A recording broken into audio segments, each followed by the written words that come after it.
out the tunnels. Yeah, and I've just got the team sheet going on here.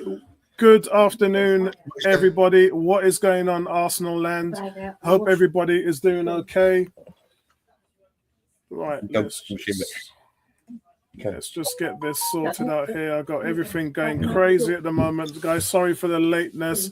You know, I don't like doing late streams, but welcome to everybody on a massive day. It's Arsenal versus Crystal Palace in what they're calling a revenge game, and we're just calling a normal game. I'm just going to go to get a drink. Gary, do you want to do the team sheet for me, please, mate? Yeah, I'll go through the team sheet. So the team sheet is David Raya in goal. Jurriën Timber starts at right back. Saliba and Gabriel reunite, and Miles Lewis-Skelly comes in at left back.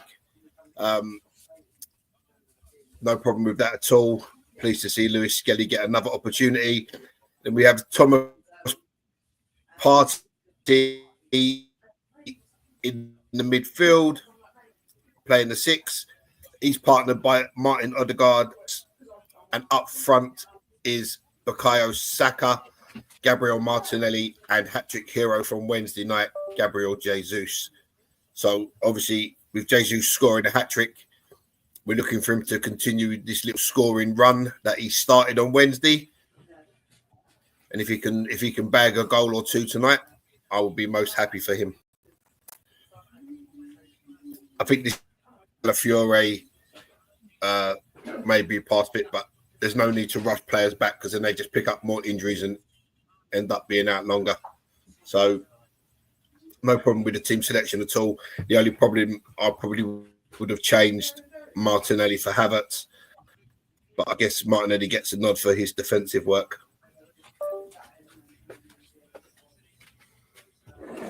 Right, I'm nearly with you, Gary. Hold on a second.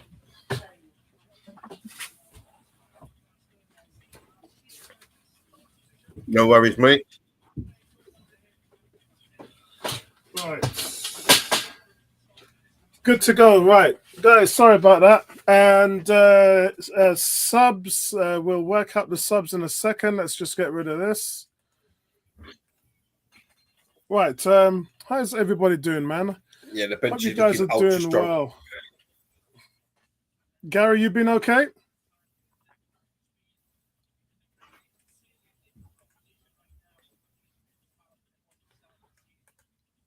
Gary's not too bad, mate. Just still getting over Jesus' hat-trick on Wednesday, mate. Yeah, I mean, obviously I wasn't around, so I couldn't comment on it, and it was something that he needed to happen for the player. I mean, a scoring Jesus is great for Arsenal, and is it confidence? Is it ability? Is it skill? It's got to be a lot of things. I mean, look, Phil Foden was Player of the Year last season, and in 15 games, he only had 1 goal and no assists. And today he scored at the latter parts of the game, but it's all about confidence. The game's kicked off, by the way. I'm at 10 seconds. Where are you, Gary?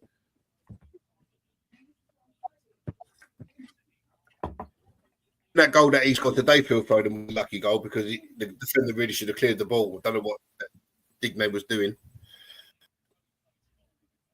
Yeah, it's one of those things, guys. I mean, today obviously is a must-win game for us. It's crazy considering what we've been through. The big news today, guys, is there's no Raheem Sterling. Raheem Sterling not in the team at all. On the bench, we've got Neto, Tierney, Kivior, Calafiori, Jorginho, Rice, Moreno, Trossard, and Wanyeri. And so that's where we are. The big thing is a lot of people don't like Havertz in the midfield, but he has proven in the first 6 months he played there that he is a defensive standout. He actually led the team in tackles and duels and was second in recoveries behind Declan Rice. So he's no mug in the midfield. He does a job. He does a defensive job. Personally, I would prefer him up front. Because... I don't know if it's your internet or my internet, Apollo. It's really... Yeah, I think it's your internet, Gary, because mine's is coming in fairly smooth. I've got a recording screen up on here as well, and I can see your screen stopping. Right. So it's funny because let me go out and come back in. All right, no problem, mate. Shout out to everybody in the chat. 18 says he's going for 2-1 to the Hunwes. I don't know what that means. Shout out to Cam. Cam says no rice for corners from the left is the worst thing. Nobody can swing them in liking. Yeah, that's true. You're right. Emerson, I hope everything is doing well. I did send you some correspondence, Emerson, in the chat. So let me know if you're available for the Ipswich game this next Friday. As you know, due to a family incident, I can't go, so I won't be at the Ipswich game on Friday. So let me know if you need that ticket. Cam says, I'll take Martinelli and the kid out, bring in Calafori Rice, and this is the strongest 11. Yeah, but I mean, there's a reason why they're holding them out, right? Even though, as I said, obviously they're still available. Emerson's gone for 2-1 to Arsenal at the moment. Yeah, I think you're looking a little bit more smoother there, Gary. See how that goes. My internet's been playing up something chronic lately. I don't know if it's to do with the weather. It's madness. Arsenal wearing their purple and blue away shirt, which we ain't got a good record in that kit, so I don't really like it. I would have preferred us in the all black, but I don't make those decisions, obviously. And so game is settled in now. I'm 3 minutes and 15 seconds. And Arsenal really just looking to carry on from where they left off over the week when they won 3-2. And it was a great win. Looking forward to the semi-final game against Newcastle for Arsenal to chip in with their first trophy. That would be nice.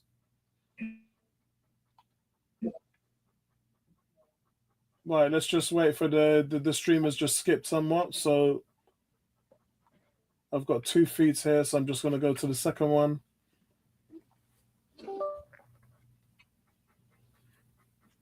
How's your stream going, Gary?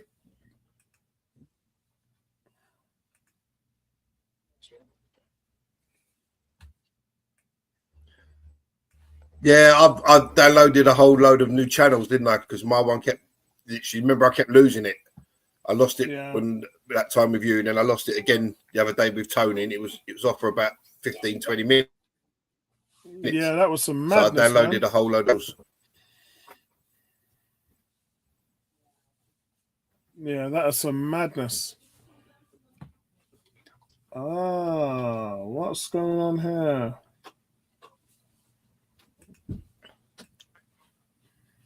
So, game is... here we go! Here we go! It's Jesus! It's 1-0 Arsenal! It's Jesus! It's 1-0 Arsenal! Oh, my word. I think this is what everybody was waiting for. And it's finally happened. Jesus has arrived, ladies and gentlemen. Jesus has arrived. Unbelievable. Emerson said, still in hospital, maybe moving to Chase Farm for more rehab. Okay. If you're moving to Chase Farm, message me, let me know, and I'll come up and see you this week. It's been a really difficult week at the moment because we've had some issues in the family. So let me know, because Chase Farm's just around the corner from my house. Yeah, that's right. Yeah. So so that would be great. That would be great. There are a few IPTV issues. I can see my blanking out. All these games don't score a goal, then you've got scoring too. I know it's absolutely. Listen. It's official. He has risen. Jesus has risen. And it's also Arsenal's first goal in open play in 3 games. It's his Arsenal's first goal in open play. That's in the Premier League, guys. Remember, Champions League is a different commodity. Last 2 games in the Champions League, we've scored 8 goals, and only 1 has come from a set piece.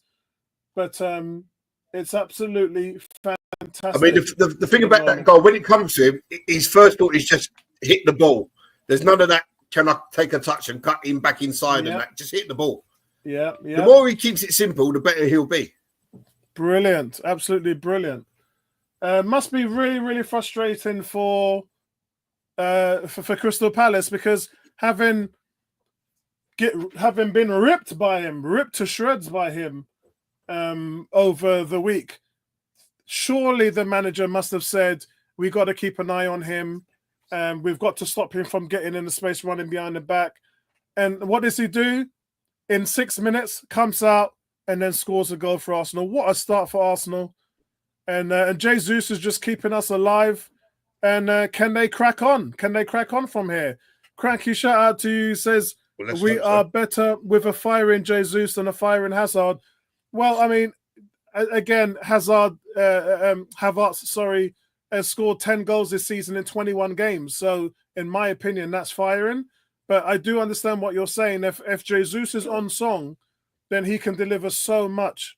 And so, when he's in this form, let's just go. Let's just do it. And the other thing, Cranky, is, for me, has the manager had a word with him about his dilly-dallying and running into the midfield and not getting on the end of things? Because, quite frankly, what I've seen from him over the last few games is he is playing a point anchorman, not a false nine or a midfielder or a number 8 or whatever it is he was doing before.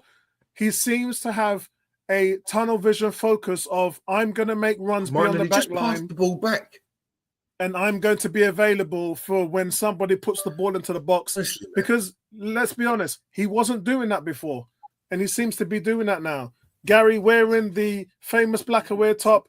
And I'm wearing my goalkeeper top. It just came in the post this morning, Gary. My Raya top. So, I went to see Alfie yesterday. Yeah. So it's absolute madness at the moment. It's absolute madness. I haven't seen Alfie in a while, actually, because I've got a different source. I'm going to have to give him a call. Cranky's saying, if Sterling scored the free kick and a sitter, I mean, I don't know what's going on and why he's not on the bench.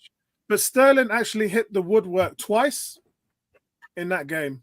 And let's be fair, he's just not playing enough. He's not getting enough time. So, I think if we look at the stats, I think it's scandalous, to be honest. I think he's got 1 goal and 2 assists. He's hit the woodwork 3 times, and that's in the limited time he's played. So I think if they gave him more minutes, then they'll be much more productive. Cam says, everyone is expecting Jesus to be in good form today, so inevitably a 10-1 a 2 out of 10 performance isn't coming. No, bro, I think, did you miss the goal? He's already scored. He's already scored, Cam. He's already scored. He's already scored. Only took him 5 minutes. Yeah. Oh dear. It's a really great start for Arsenal. It's just what we needed. Oh, Cam says, sorry. Palace have equalised. What's that? Palace have equalised. Have they? Oh, your stream is quick. Your stream Palace is have quick. equalised, I'm being told. Oh, I haven't seen anything come up yet on my side. What's happening here?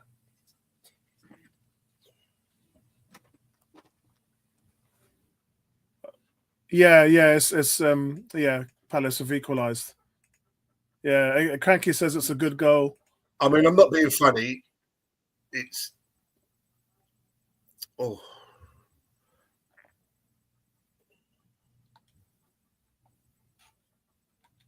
Right, I'm going to have to do a hard reset on my one.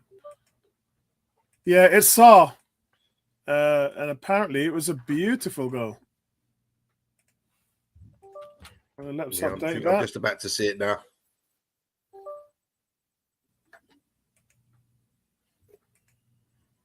Yeah, apparently it was Saar, and it was a beautiful goal.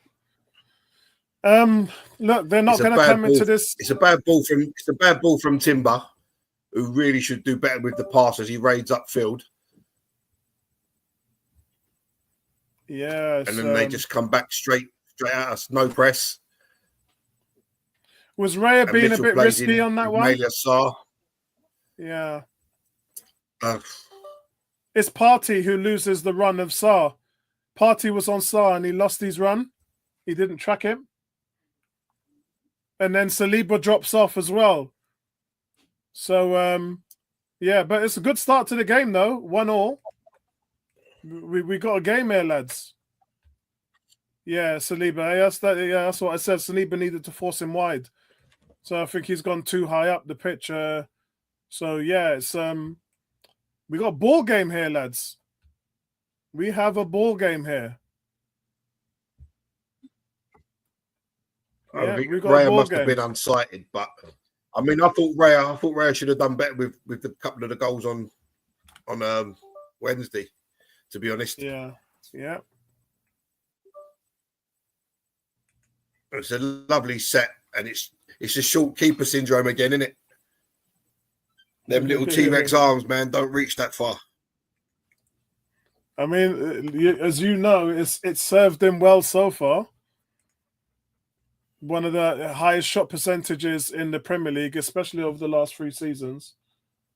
Right, now we've got something working here. Let's see if we can get something going. Oh dear. Okay.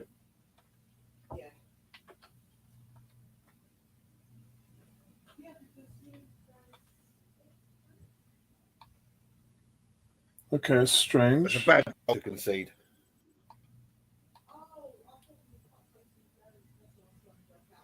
Two-one Arsenal. Come on! Here we go. Jesus again.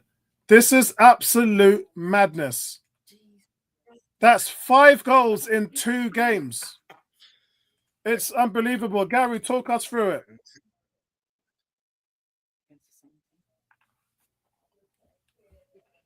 Gary, talk us through the goal.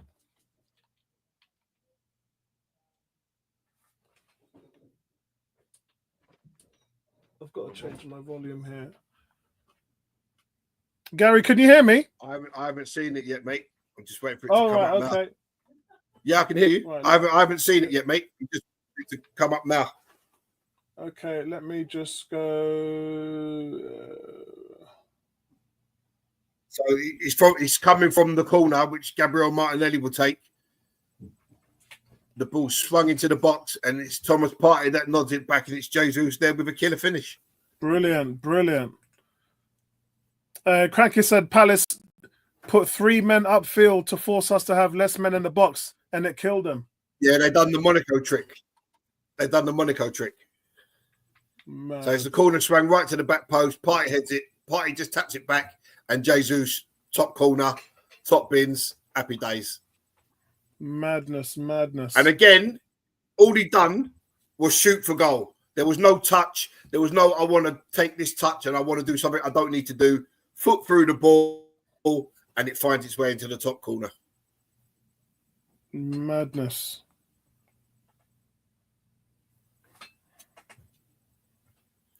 It looks like he's worked a lot on his finishing because he was missing these kind of chances. And as I said, he's really. And it's a lovely first time finish. Realistically, he's been more direct in his play, and I think that is what the difference is. If you're a manager and you're talking to him, you're the number 9, you're the main striker. You sit on that back line and don't move. If the ball comes into the box, I expect you to be the one to get on the end of it. And he's probably been having that conversation with Havertz and Jesus, because by all accounts, we should be scoring more goals. This is what I was talking. This is what I was talking on the forum about, and people was like moaning, "Oh, you got no. When someone does well, you don't want to give him praise." I said it wasn't about not giving him praise. It's about realizing that he's done the right thing. But is it a case now of if he's scoring goals? Do we not go and sign somebody because it looked like we was going to go out for a striker? Yeah, very true.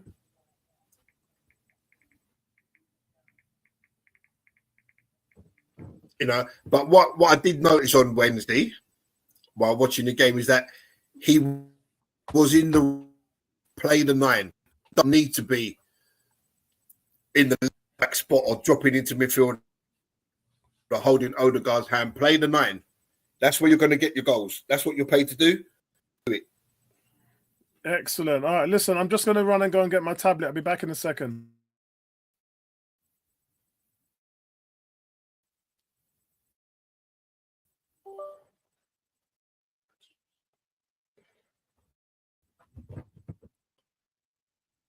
Oh, just get rid of the ball, David Raya.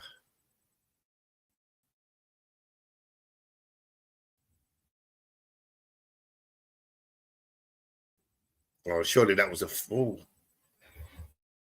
Arsenal break, and it's with Saka, who's. Oh, Mateta turns Saliba inside out, and Saliba brings him down. Free kick, Crystal Palace, just inside the Arsenal half.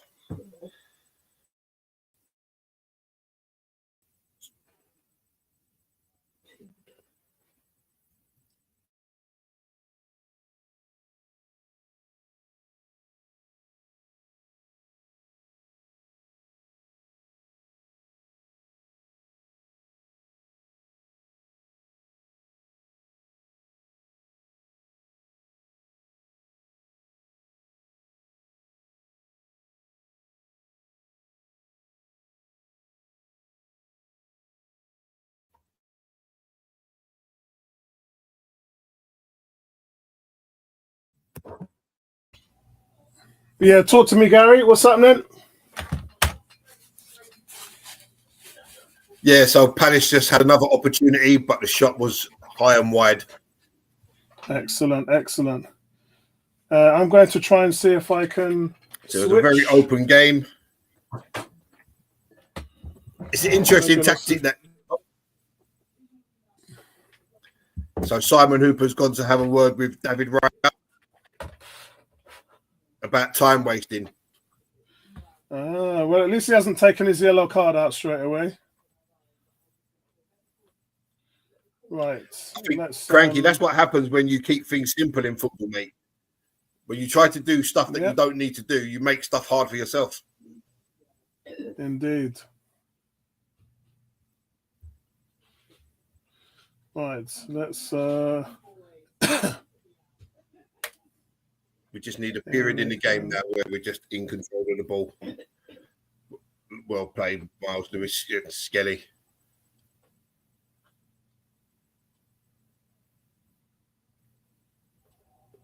He's so comfortable on the ball, Miles Lewis. So comfortable. Blown game, which is great to see.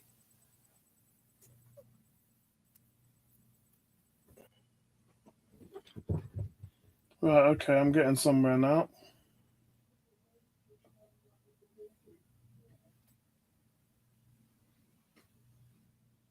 Saliba's run down a bit of a blind alley, and he, excuse me, and he gives the ball away.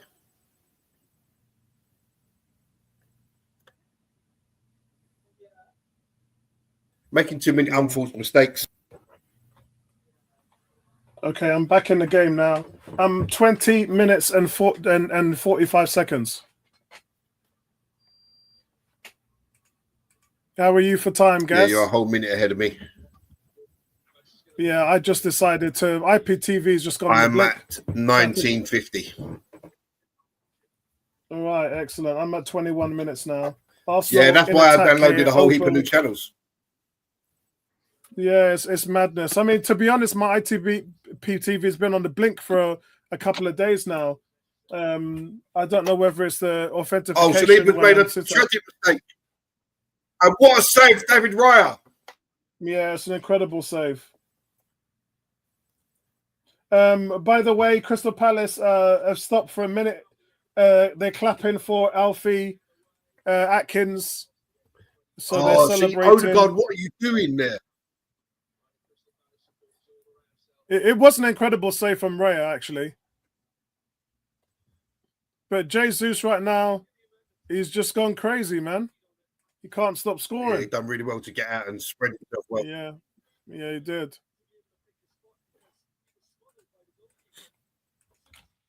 Could it be back-to-back hat-tricks? Is he our version of Erling Haaland? Well played, Kai Havertz. Excellent. Wouldn't that be crazy if he starts off and you know what? Shout out to the manager for actually putting him back in. Saka's down injured, mate.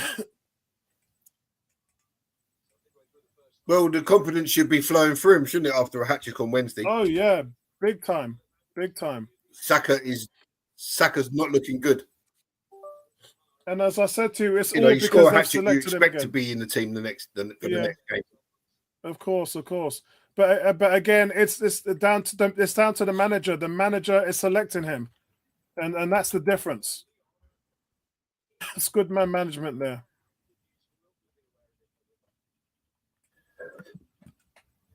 Is he coming off? Is Saliba coming off? Is Saka coming off? Oh yeah, Trossard's coming on. So Saka's gone off. Cranky saying Saliba looks like he's done. Yeah, he's coming off. And it's Trossard that's going to be coming on. Cam says every shot is a goal now. Happy to see. Love 2 clinical finishes. They said he would return, and we would doubt him. Oh God. And Saliba not having a good game. Saka injury, of course. He says I hate this season. Could you imagine? I mean, Saka getting injured at the Christmas period when we're our most busiest is absolute destruction. It really is. But then, isn't that why you went and bought Raheem Sterling? Isn't that why you got Sterling in there?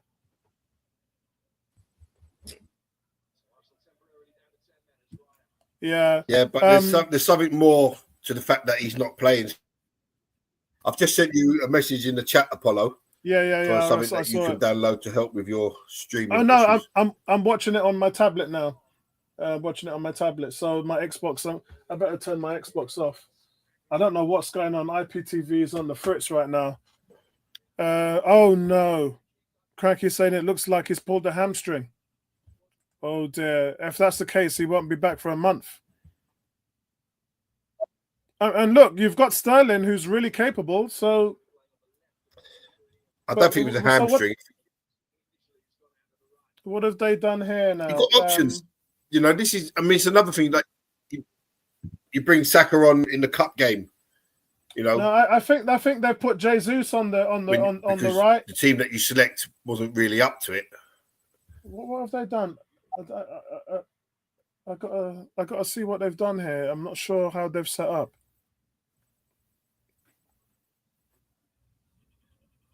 I've got to see how they're set up now. No, yeah, Sky Sports are saying it's the hamstring.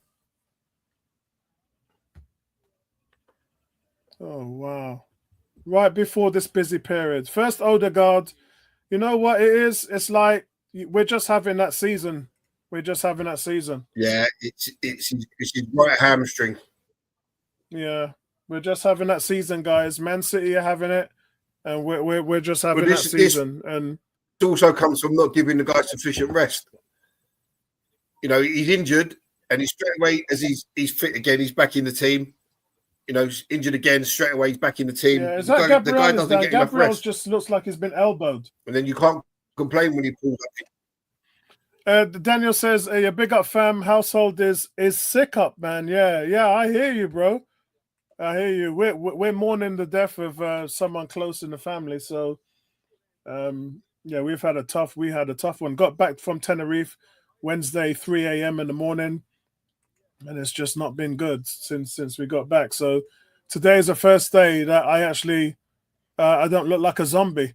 In fact, I was lying in the bath an hour before the stream, just trying to relax and get myself ready for the game. So I really need a big win here. This is a big test for Arsenal. They're already struggling in possession. Saka, as you know, guys, one of the top creative players in our team, along with Odegaard. We've only just got Odegaard back, but now it's now we're missing. Yeah, but now we're missing Saka. What? Oh, head injury. I thought he was calling it back for the foul. That's good defensive play there by Trossard. Yeah, bless to you, Daniel, man. Big up to you. Where you at now in the game, mate? I'm 27 minutes.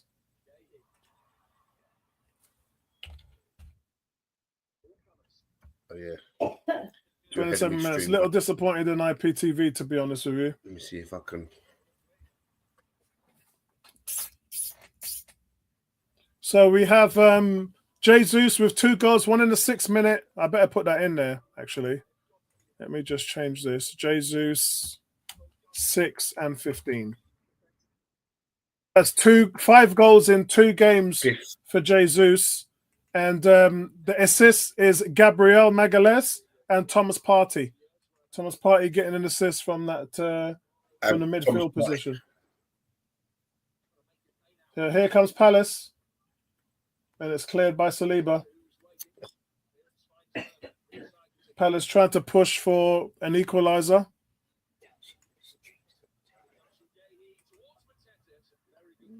Mateta there having a chance, but Raya coming out and claiming it. Yeah. Yeah, it's just one of those things with this season, man. Yeah, it's just one of those things, guys. And we've got to take it on the chin. None of this, I'm now at 28-32. Yeah. Right, okay, so you're about 5 seconds ahead of me. Cam saying Saliba having a shocker, Saka injured. This is not our season. Yeah, that's what. It's just one of those things, bro, that you got to deal with, and it does not fall on the manager. This is just one of the things that happen in football, and we just got to ride the wave. Everyone's got to deal with what they got to deal with, and this is just unfortunate. If it means we're not going to win the league, then that's the reality of it. But we've still got to get in there and fight. We've got 25 players. Every man's got to step up. As we say in the NFL, Gary, next man up. Next man up. Crack is saying this is not the Palace we played on Wednesday, even though it's virtually the same players. Yeah, I mean, they're playing at home as well, so that's a big thing for them. They've got the 12th man in the crowd behind them, and that's giving them the vigor and the energy. I think he's exactly the same team. Without Eze, he hasn't started Eze today. But let's just be happy they're not starting Nketiah. Could you imagine Nketiah and Mateta up front? That's a handful, man. Cam saying we're not lucky this year, like we were the last 2 years with injuries. Hope he's okay.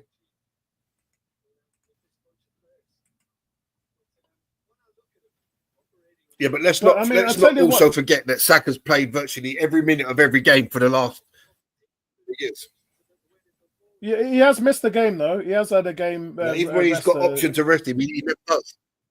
Yeah, there was one game that he missed because of one game out of how many? And then the other game he came on after 60 minutes, so it was sort of like a game and a half. And then he didn't start against Palace in midweek. I tell you what's incredible, guys. The pressing from Odegaard has been immaculate. Oh, come on, Gabriel. What a stupid free kick to give away and get a yellow card. Yeah, I mean, nonsense, Gabriel. I haven't seen Gabriel and Saliba struggle this hard this season. It's poor. It's poor from them. Our 2 centre-backs are all over the place. That's why I said to you, could you imagine... That's why I said to you, could you imagine if they had Nketiah on the field? Our centre-backs right now are all over the place.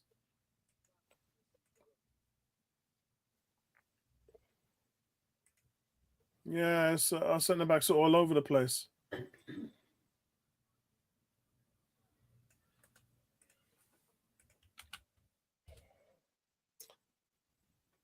Sometimes I like to deploy a little Liverpool tactic and leave one man up front at least. Cam saying, the pressing come on, is exceptional. Trossard. What's the point? Sorry, you haven't. That was the dumbest thing I've ever seen Trossard do. Just push them in the back. Silly. Cam said Arteta should get Kai Havertz up front and Jesus right wing. That's exactly what I said. Yeah, their pressing is good, man. Their pressing is good. Trossard pissing off my cousin Daniel as well. Yeah, it's a bit of a strange one. It means it leaves a thin bench as well. Remember, you got no Sterling today.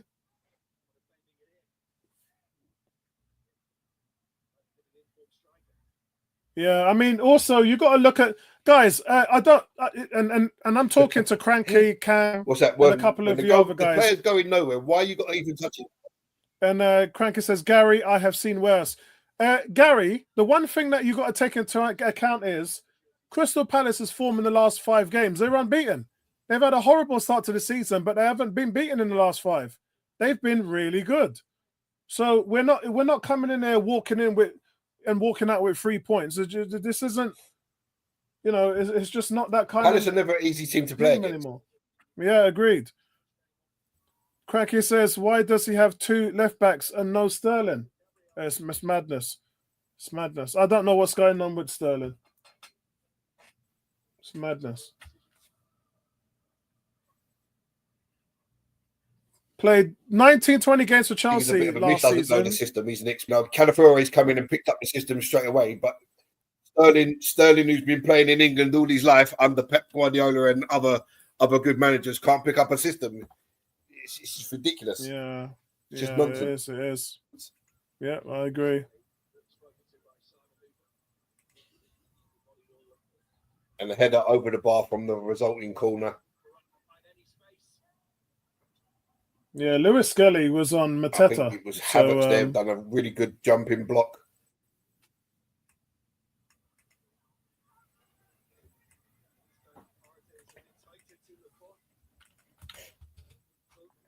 Yeah, I saw that, Daniel. I saw Lewis Skelly was marking Mateta. And look, like they must have the confidence in him, bro, or else he wouldn't be on the pitch. He wouldn't be on the pitch otherwise. They must have the confidence in him. Cam's saying, can the hamstring also be a precaution by taking him off? I think it could be. It could be. They just got to do scans so we know how bad it is, but it might be a precaution. We don't know, mate. I mean, a severe hamstring is when they're stretchering you off, and he walked off under his own power, so there is that. But the pressure from Palace has been really good. Here comes pressure from Arsenal now, and it's worked. We get the ball back in the middle, and that's Timber. David Raya seems to be playing further and further out of his goal every week. Oh, don't say that. Come on, what's that, Martinelli? You're not even trying to get that ball back. Yeah.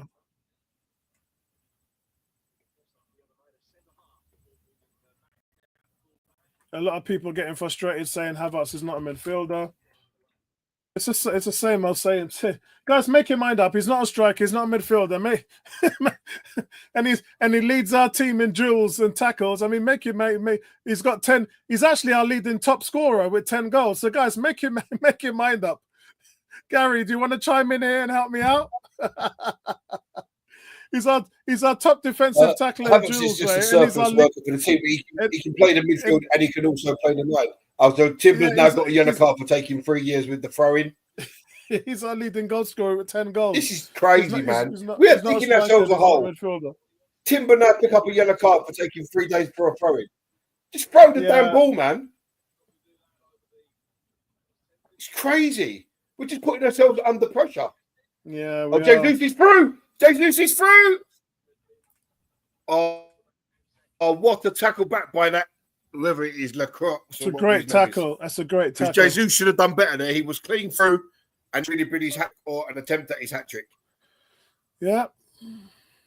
And the league is going to say Arsenal's got a history with bookings and wasting time.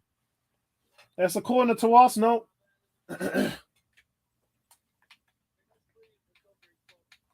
Yeah, it's a corner.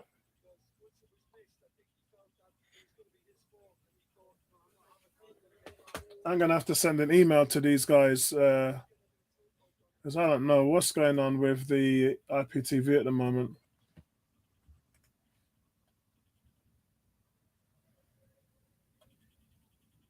Corner swung in from Odegaard. Oh, and Gabriel's hit the bar. Oh, my God. Head up. He beats the keeper to it, and his header cannons back off the bar. And Palace break now. Oh, well played, Thomas Partey. Bit of a dodgy pass back by Trossard. And Raya gets there just before Mateta. Can't believe he's hit the bar. End-to-end stuff. Here come Arsenal again. Havertz feeds Trossard. Back to Havertz, into Thomas Partey. Out to Martin Odegaard.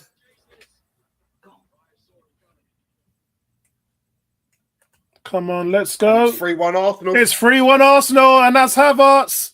Get in there. Get in. Well played, Gabriel Martinelli chips the ball in. Jesus off the post, and Havertz knocks it in. Yeah, Havertz knocks it in. Jesus' head, and Havertz is standing right on the goal line, and Havertz knocks it in. And that's Tyreek Mitchell, where goal. he's tried to tackle Gabriel Martinelli, is actually on the byline playing Havertz onside. Yeah, that it was. Cranky said that was all Jesus. He gets an assist for that.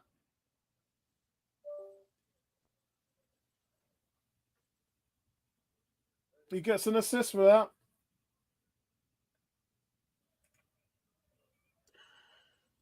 Now, do you see what I've been saying, Apollo? Playing Gabriel Martinelli on his strong foot. Yeah. What does he do? He stands the man up. He bursts past him with a bit of pace and delivers a perfect cross for Gabriel Jesus to header to hit the post. Brilliant stuff. This is another frustrating thing that I've been saying for ages. Swap the damn wingers over. Brilliant stuff.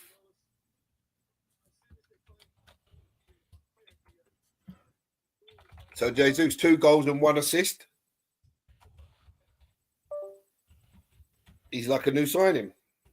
Yeah, he is. No, the game's not over, Cranky. You're right, but we just got to stop causing ourselves trouble, getting silly yellow cards and giving away silly free kicks. We want Palace to come and attack us so we can play on the break.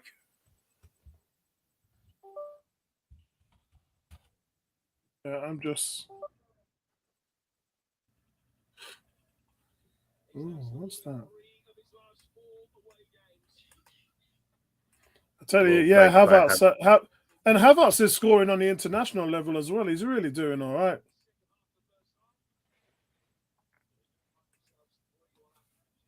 And Brown knocks it long.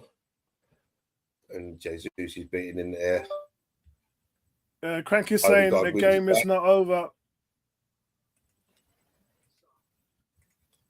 And Odegaard now feeling a little knock.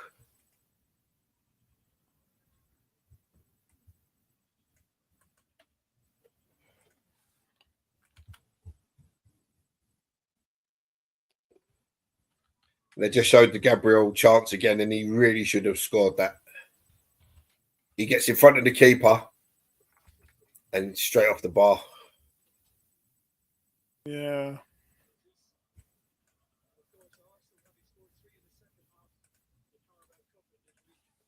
Cam says, every goal or assist has Jesus closer to an injury. Sorry, I don't make the rules. You know, if he eases his workload and just plays the 9, it might stop him picking up all these little injuries in areas of the pitch where he doesn't exactly need to be running, that where he doesn't need to run. Yeah, totally. And you know what? All of these goals are from open play and not set pieces. So, in fact, the set piece we hit the bar. Cam says Kai Havertz only scores crap goals, but I love it. Hey, look, they all count, mate. Worldies. Goals a goal, man. It doesn't matter how a goal goes in. It doesn't matter how, exactly. That's what your job is, to pick up all the scraps. Nobody says that when Haaland does it. But didn't Saliba score with his butt the other day? What's that? I said, didn't Saliba score a goal with his bum the other day? Exactly. Did everyone still celebrate in the stadium? I believe they did. Yeah, they all count, mate. They all count. Oh. It said Havertz should start 11 goals. So he's the leading goal scorer in the team now. He's 11 goals. And I said to Gary and Tony and Cranky in the summer that Havertz will score 20 goals. And I said to all of them, over or under, Havertz scores 20 goals. And I think Gary was the only one that agreed with me. Gary, Havertz on pace to score 20 goals this season. If you play Havertz in the 9, if you play Havertz in the 9 all season, and don't make him a hybrid 10 like Odegaard and he's half playing there and he's half playing in the 6 and he's half playing in 8 and half playing in the 10. He's a little bit. Times when he was trying to fit in for Odegaard, and I thought Trossard should have really got that role. And here comes Martinelli again. See, Martinelli looks dangerous on the right. You know, he controls the ball on his strong foot. He uses his strong foot. You got to play him on the right. I remember him playing there for a while before he went to the left. Because remember, Smith Rowe was playing on the left.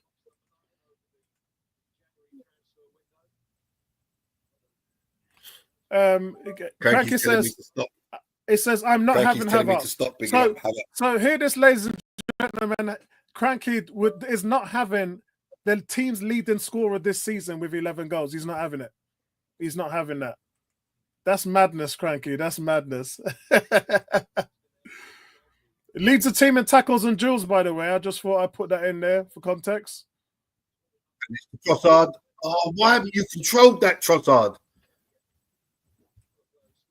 Trossard's got to control that ball. If he controls that ball, there's an easy shot for a man of Trossard's caliber.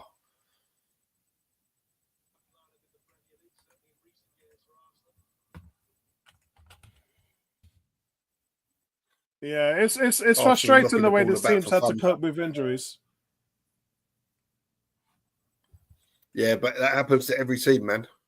Yeah, it does. It does. You know, this is where you've got to utilize all your players. Having a guy like Sterling sitting there and not giving him any minutes, I just don't get it.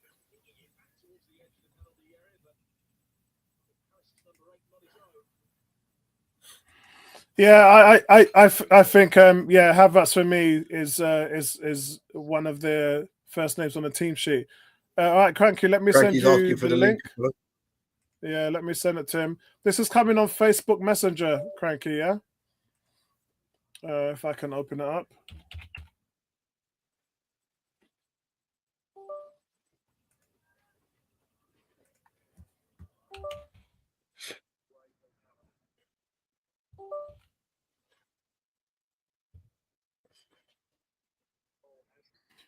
Yeah, I think that as well. I think that third goal has really put them in a hole. Because, and this is the thing, Gary, when you're 5 minutes added on for the first half, when you're 2-1 and you're pressing for an equaliser, you're pushing more men up top and it's leaving you more vulnerable at the back. And there's always that danger. And now, if you really come at Arsenal now, it's going to be 4-1. You're too stretched. You can see that the sting has come out of the game now. Look at Palace. You can see we just got to see out this half without any scares. Yeah, and if you consider their first goal against Kivior midweek was a mistake, you know, then they probably would have been losing on Wednesday a much heavier scoreline than they did. Yeah, and I thought Raya should have done better with both the goals on Wednesday. I thought he was too far over to his near post for Matetas, and I thought again it's the small keeper syndrome, innit? Ain't got the reach to reach that Nketiah header.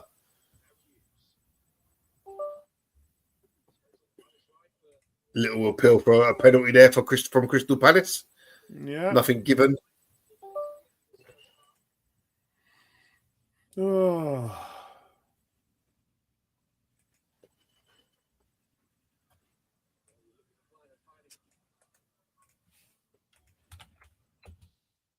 It's important to win today as well. We can't afford to drop any more stupid points. Well, I mean, the Saka thing is going to be an issue for Christmas with everybody. Cam saying, wish more teams would play us like Palace, would be far more enjoyable to watch.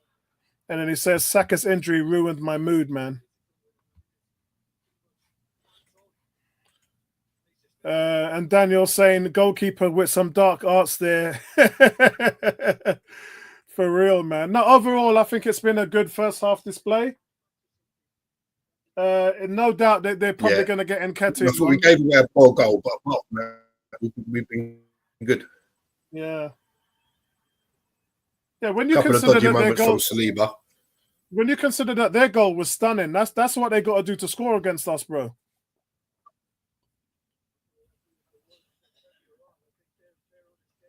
But every goal we can see should be as hard as possible. Yeah, I agree. Don't make it well easy done, for them. Gabriel Martinelli. Honestly, Gabriel Martinelli is a right winger. He's proved it. Since Saka's gone off, he's proved that he's a right winger. There is no argument. And here come Arsenal streaming forward now. Trossard picks out Odegaard. One more. Hit it. Oh, why are you not shooting? Oh. Martinelli's got to shoot there.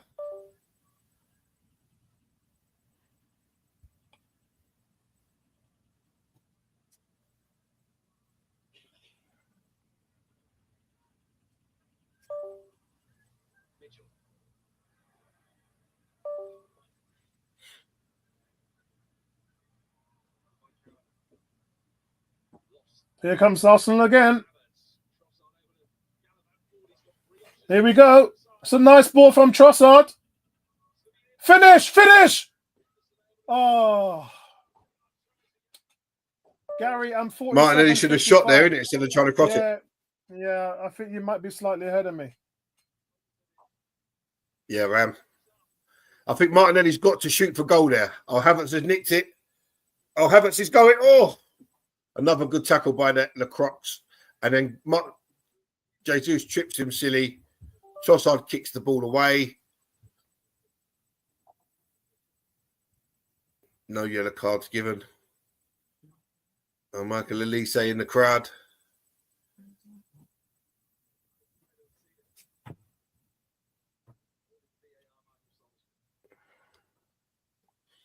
Yeah, Martinelli's done enough since Saka's gone off to prove to me that he is, without that, a right winger.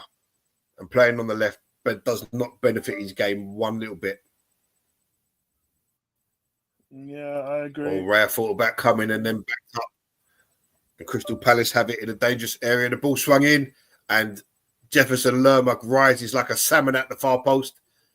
But his header is straight at David Raya.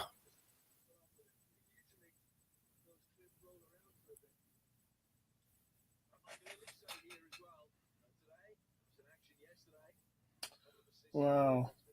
And that's half time. Yep. Here we go. Right, so that's it. Let me change the font, guys. Hope you guys are doing well there in the chat. Let's get rid of this. It's half time. Let's put this up. Palace 1, Arsenal 3. Really good result so far, guys. It's exactly the game that we would have wanted. Unfortunately, we need to hold out good news for Saka. And very, very frustrating. And I was going to do something tonight with the Usyk Fury fight, but IPTV is kicking my ass right now, so I don't think I'll do that. I'll see how it goes. If it comes back, I might do a stream later on for that, guys. But I've got so much things we're going through, but we'll see how that goes. But it's been 4 goals in the first half, and quite frankly, I think it should have been a lot more. I think it probably should have been 5-2 or 4-1 in the first half. And, Crystal Palace, credit to them. Yeah, I mean, credit to Crystal Palace. They've been definitely pressing, pushing, and doing their part to make this game as entertaining as possible. But I think one thing that we know, guys, if you're going to come out of Arsenal and you're going to show muscle and have no restraint and try and take Arsenal on, then you're always going to be susceptible to having them get behind you. And that's exactly what's happened in this game. And the level of quality from Jesus is nothing short of incredible, really. He's run 5 goals in the last 2 games now, and he's not done. It's not over for him. He's on 3-second hat-trick if he scores again in the second half.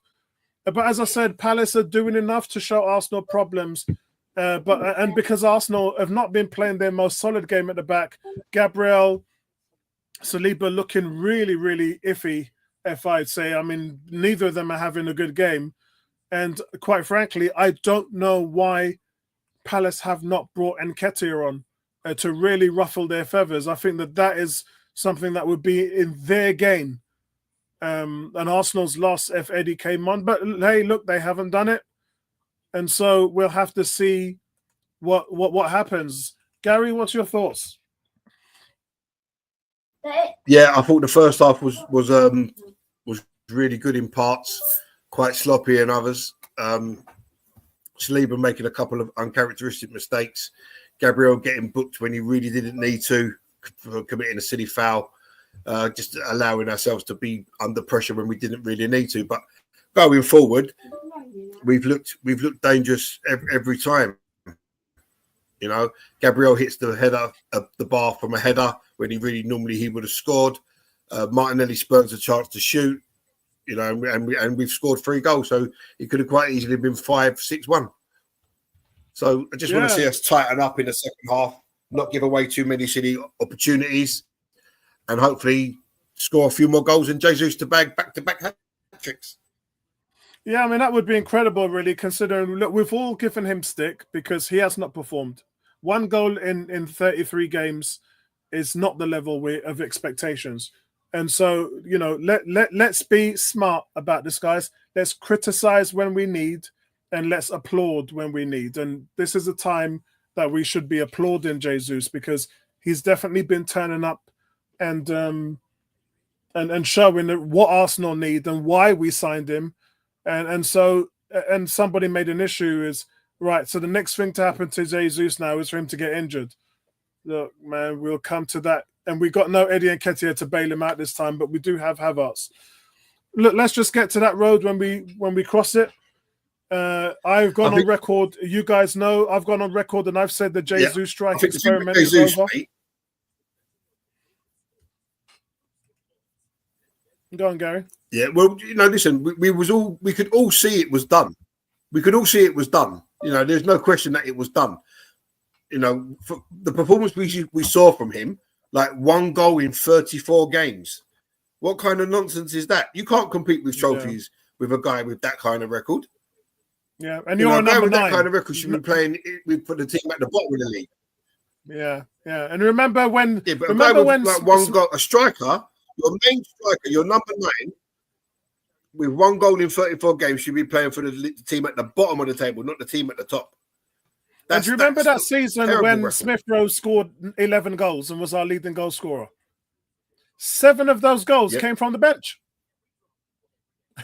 So he scored 7 goals off the bench. Yeah. So listen, when Jesus, yeah. Sorry, go on, Apollo. No, I was just saying, when Jesus has had all these games to come off the bench and make something happen, it was just bad habits. And we were talking about these habits time and time again, over and over again. Not making runs beyond the defenders, picking up the ball too deep in the midfield, and not shooting outside of the box, not pulling the trigger. A striker's instinct should be, when I get the ball anywhere near the danger zone, I'm going to work the goalie. So he wasn't working the goalie. He wasn't working the defense because he wouldn't run beyond the back line. You know, when Nketiah is on the field, and even Havertz, you see them run into a space and point to a spot. That's telling Odegaard and Saka where you want the ball. Jesus weren't doing that. So he wasn't testing the back line. He wasn't testing the goalkeeper. And to make matters worse, he just spent too much time on the ball, too many touches. This system is predicated on playing the ball quickly, moving the ball at pace. And Jesus has kind of regressed. He regressed. And there's nothing wrong with admitting that, but that is the bare essence of what we've had to deal with. So I believe what's happened is we've had those stretch of games where we hadn't scored a goal from open play in 3 games. And you know Arteta's not going to be happy with that. Yeah? Arteta is meticulous. He is not going, he doesn't suffer fools. And at some point, Arteta has got to this guy and said, this is what I want you to do. You've got one job. And that's to stay in this position here, right here, in the box, and make those vertical runs. That's all I want you to do. I don't want to see you on the halfway line. That's them lot's job. I want you up here to do this. And it seems like to me that level of what Arteta's changed here has reinforced this change in Jesus. But this is what I noticed on Wednesday, Apollo. Obviously, you was away, you didn't see the game, but it just stuck out on Wednesday that he was literally in the right spaces on the pitch at the right times, and his free finishes were absolutely clinical. And he's done the same again tonight. Right place, right time. Unlucky not to have a second hat trick already, because he hits the post. That could have quite easily ended up in net. So you've got to be in that right spot as a number 9. We don't want you playing left back. Sorry, Gary. We don't want you standing next to Odegaard. We don't want you occupying. Sorry to cut you, Gary. There's a stat line here I'm watching on the game. It says in his last 2 games, Jesus has had 8 shots and 7 on target. So in his last 2 games, he has had 8 shots, and 7 of those shots have been on target. In his last 20 games, he's had 11 shots. I bet it's not even 5 shots on target, is it? But this obviously goes back to the point that we're both making about. That's 11 shots on target. Yeah. So this goes back to the point that we've been making for a very long time about him not being in the right position, him overplaying constantly. Like the second goal he scored, the first goal he scored at the far post. Normally, he wouldn't strike that ball. He tried to do a little cut inside and then strike it. But both his goals have been literally, only fault is I'm striking towards the goal, and he's nailed them both. Even Havertz's goal. Odegaard puts the ball in. Jesus gets his header to it and nearly scores, hits the bar, ball comes off, Havertz is there for the putback. And even that situation, Jesus is in the box on the 6-yard line, heading a ball on at goal. That's when have we ever seen Jesus header a ball at goal this season? You ain't seen it. Well, because he's not even in the box. He's on the edge of the box somewhere. Yeah. Where do you think Haaland scores all these goals from? Where do you think exactly Haaland scores all these goals from? Inside the 6-yard box, because he's a number 9 and all he wants to do is score goals. Right. So this one's coming up for Cranky here. So I better get this one. Ready. Let's see where we are. Is it game photos or match photos? I've got so many folders here on my computer. Oh, Lord. I really need to tidy this up. Premier League. Yeah, here we go. I'm thinking about building a new PC in January, actually. Right, here we go. I just need something that does my editing faster. So looks like I'm going to build another computer in January. Go for an NVIDIA 4070 graphics card. So that would be nice. I'd be singing if I was that. Guys, take a look at the screen. It's the heat map from Kai Havertz. Is had the most touches in the game, the most tackles, and most recoveries. And so by far, he's sitting in a double pivot next to Thomas Partey, and he's allowing Partey to drop back and make those tackles as he tries to push up with Odegaard to win the ball upfield. Really positive stuff from Kai Havertz, and he's just a baller. He's just a baller. Me and Gary joked before, and we laughed about what's his best position. Fans just ridiculous statements like he's not a midfielder and he's not a striker. Well, let's take the midfield. When he plays in the midfield, nobody wins more balls than him and nobody recovers more balls than him. And he's second in the team behind Declan Rice with interceptions. That's as a midfielder. So bun that rubbish about he can't play in the midfield. And then the other narrative is he's not a striker. 22 games this season, 11 goals and 4 assists. So how speaks for itself, doesn't it? Speaks for itself. It absolutely speaks for itself. Yeah, let me get rid of this. Yeah. So at the moment, Sky's saying he's been the guy in the first half that has done all the dirty work. As I said, most touches, most tackles, most recoveries, chipped in with a goal as well. And so it's cranky. It's a really strange thing when you give me a second. It's a really strange thing when you hear fans say he's not a striker and he's a leading goal scorer, and then he's not a midfielder and he's just filling up the stat sheet with defensive stats. So, look, I'm glad he's on the team, and I'm starting him every game. He doesn't get injured. He's bulletproof. Maybe I shouldn't say that, Gary, because I put my mouth on it, and then and then Havertz gets injured. And so this just shows the heat map, guys. Absolutely brilliant. But he's yeah, looking at the heat map, he's back there making tackles. He's in the double pivot. He's in the mid-central role, which is where he scored the goal. He's helping to support the left and he's helping to support the right. So fantastic heat map there from Kai Havertz. Absolutely brilliant. And that's why he has the most tackles, most duels won, most recoveries, and obviously he's got a goal on there today as well. But without doubt, the talk of the town is definitely Jesus. Just incredible, as we've talked about. I'm not sure whether you've heard what we've been saying about Jesus, Cranky.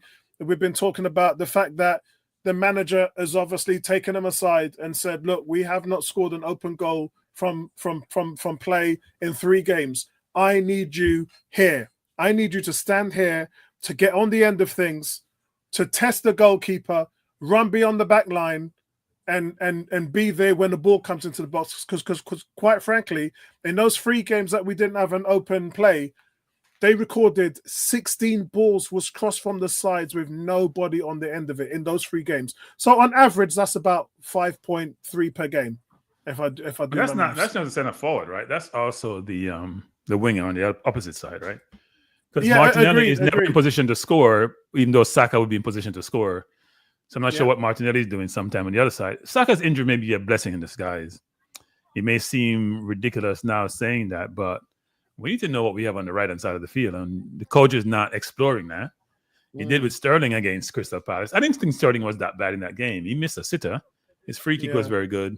I think he was trying too hard because sometimes there was no space to dribble and he tried to dribble. He's trying to create something out of nothing because you feel pressure like Jesus did.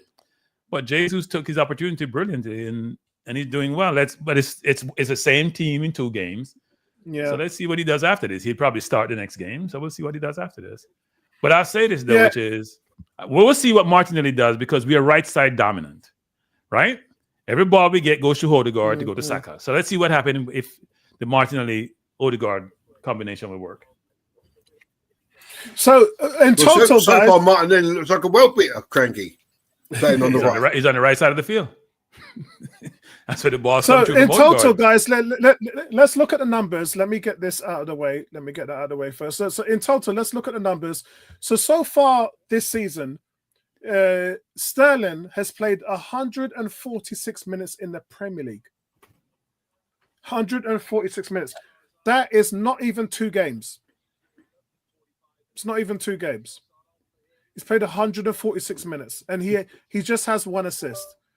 In the League Cup, he's played 200 minutes, so that's 2 games, and he's got 1 goal and 1 assist. And the most shocking thing is he's hit the woodwork 4 times. Saliba is having a nightmare. Both of them are a nightmare. Frankly. But no, he's much worse than Gabriel. No, that was Saliba gave the ball away. It's not Gabriel. It's Saliba. He's having a nightmare. Yeah. Like a total nightmare. Yeah. No, neither mistake. Huh? Neither of them are playing good. Mateta is a handful. Another good save by David Raya. Yeah. Keeps it at 3-1. Sorry, I forgot to shout out my boy T. Tony says he couldn't join us today. Yeah, I'm not sure what's happening later on with the boxing, Tony. So you might want to message me. I don't really want to do it, if I'm honest, because my head has just gone with all this death in the family that we've gone through with this week. So, but if you guys want to jump along and watch the fight, I'm happy to do so. So no. Oh yeah, it's a good save. So I'm surprised I haven't brought Eddie on. I'm really Mikel surprised. Has been lauded for his trust in youth, really. Since when? Miles Lewis Skelly being trusted to start the game. Well, if he wasn't, the thing about this Cranky is he can't win, can he? Because if he plays him, people moan. If he doesn't play the youth, people still moan. We're not talking. We're saying over the years he has not trusted youth. But he's doing it now. Yeah, but I'm just saying over the year, this is his first time doing it. So let's not act like he's somebody who has been so trusting in the youth that he played them all the time. We complain about that for years. Gave the academy no chance. He played Edmonton at 15 and given another game until he was 17. And I think 2 days ago, Mikel celebrated his 5th year. So in his 5th year, if you're showing me these, that's a lifetime for a manager, by the way, Apollo. Well, a lifetime. You tell me 10 managers in the league who's been in their role 5 years. Who's been in what? Sorry, in their role 5 years as managers. 5 years. Give me 10 managers. I may have struggled to get 5. Give me 10. Give me 10. Yeah, because we were talking about this last week when we were saying what's happened to the managers who was starting when Arteta did, like Ole Gunnar Solskjaer, Steven Gerrard, Frank Lampard. Bun them, man. Bun them. No, but I'm just saying in the Premier League, if you don't do well, that's it. Yeah. Even if you did well the year before, you don't do well. Wolf gave their manager a 4-year contract. He's out. Right? That's right. Yeah. So I'm saying 5 years is a long time.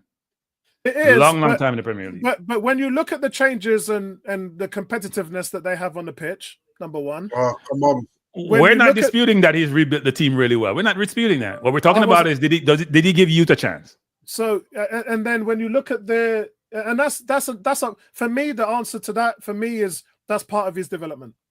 That's the only thing I can say about that's part of his development. You give him a lot of allowances, don't you? Of course, because listen, Cranky, I love what he's done with the club. I can't stress, and it's a good thing. When we finished 8th twice, that was the lowest of the lowest point I've been as a fan for over 30 years. And when he brought us into competitiveness in quite frankly City's dynasty, I loved what he's done with the club.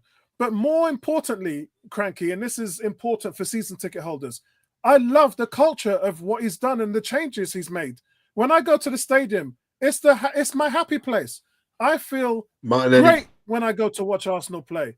And I haven't felt that way in 20 years. Let me just say this. Crystal Palace has been good. Taking that ball. I think you may say it's us not playing. Look at this breakout press a while ago. They started from deep in their own half, and they went through a press like butter.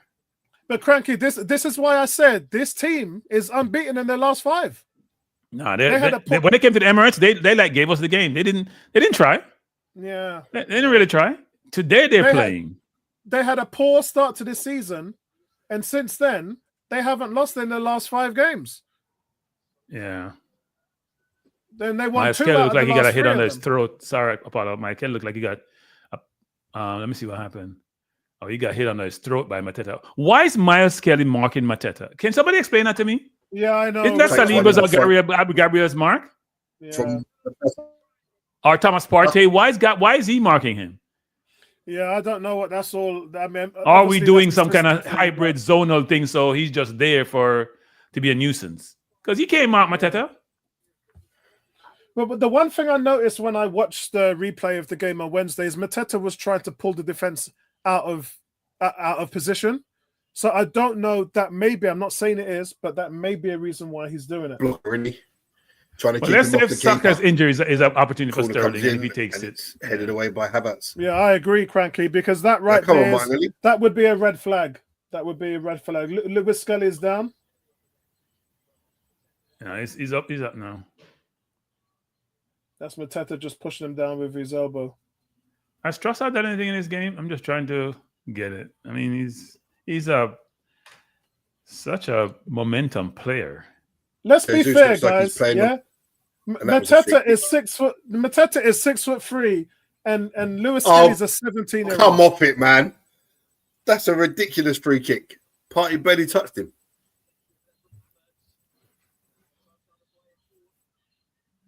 So I have a question for you and Gary, since you guys give me a hard time about Havertz. So I believe that when you get a certain, there are levels to this game, right? At some point, your players always have to be to really win at the highest level. You want to do Champions League, you do Premier League. You can't have any good in your team. You have to have very good or great in your team or excellent in your team. When did we ever give you a hard time? Huh? Oh, we're under the cosh here, boy. As I said, yeah, they're pushing. Yeah, they're a good team. They're a good team, and look at this. Nobody's going to Mateta. He's kicking by himself. Yeah, I know what Sarr just did a while ago. He had a chance to head the ball harder than he did, and double save from David Raya. Yeah, but he had no pace on that header. He had no pace. The first save, he should have done a lot better. Yes, I agree with that. He should push it to the wide. He shouldn't push it straight. Our defense is going through an interesting time today.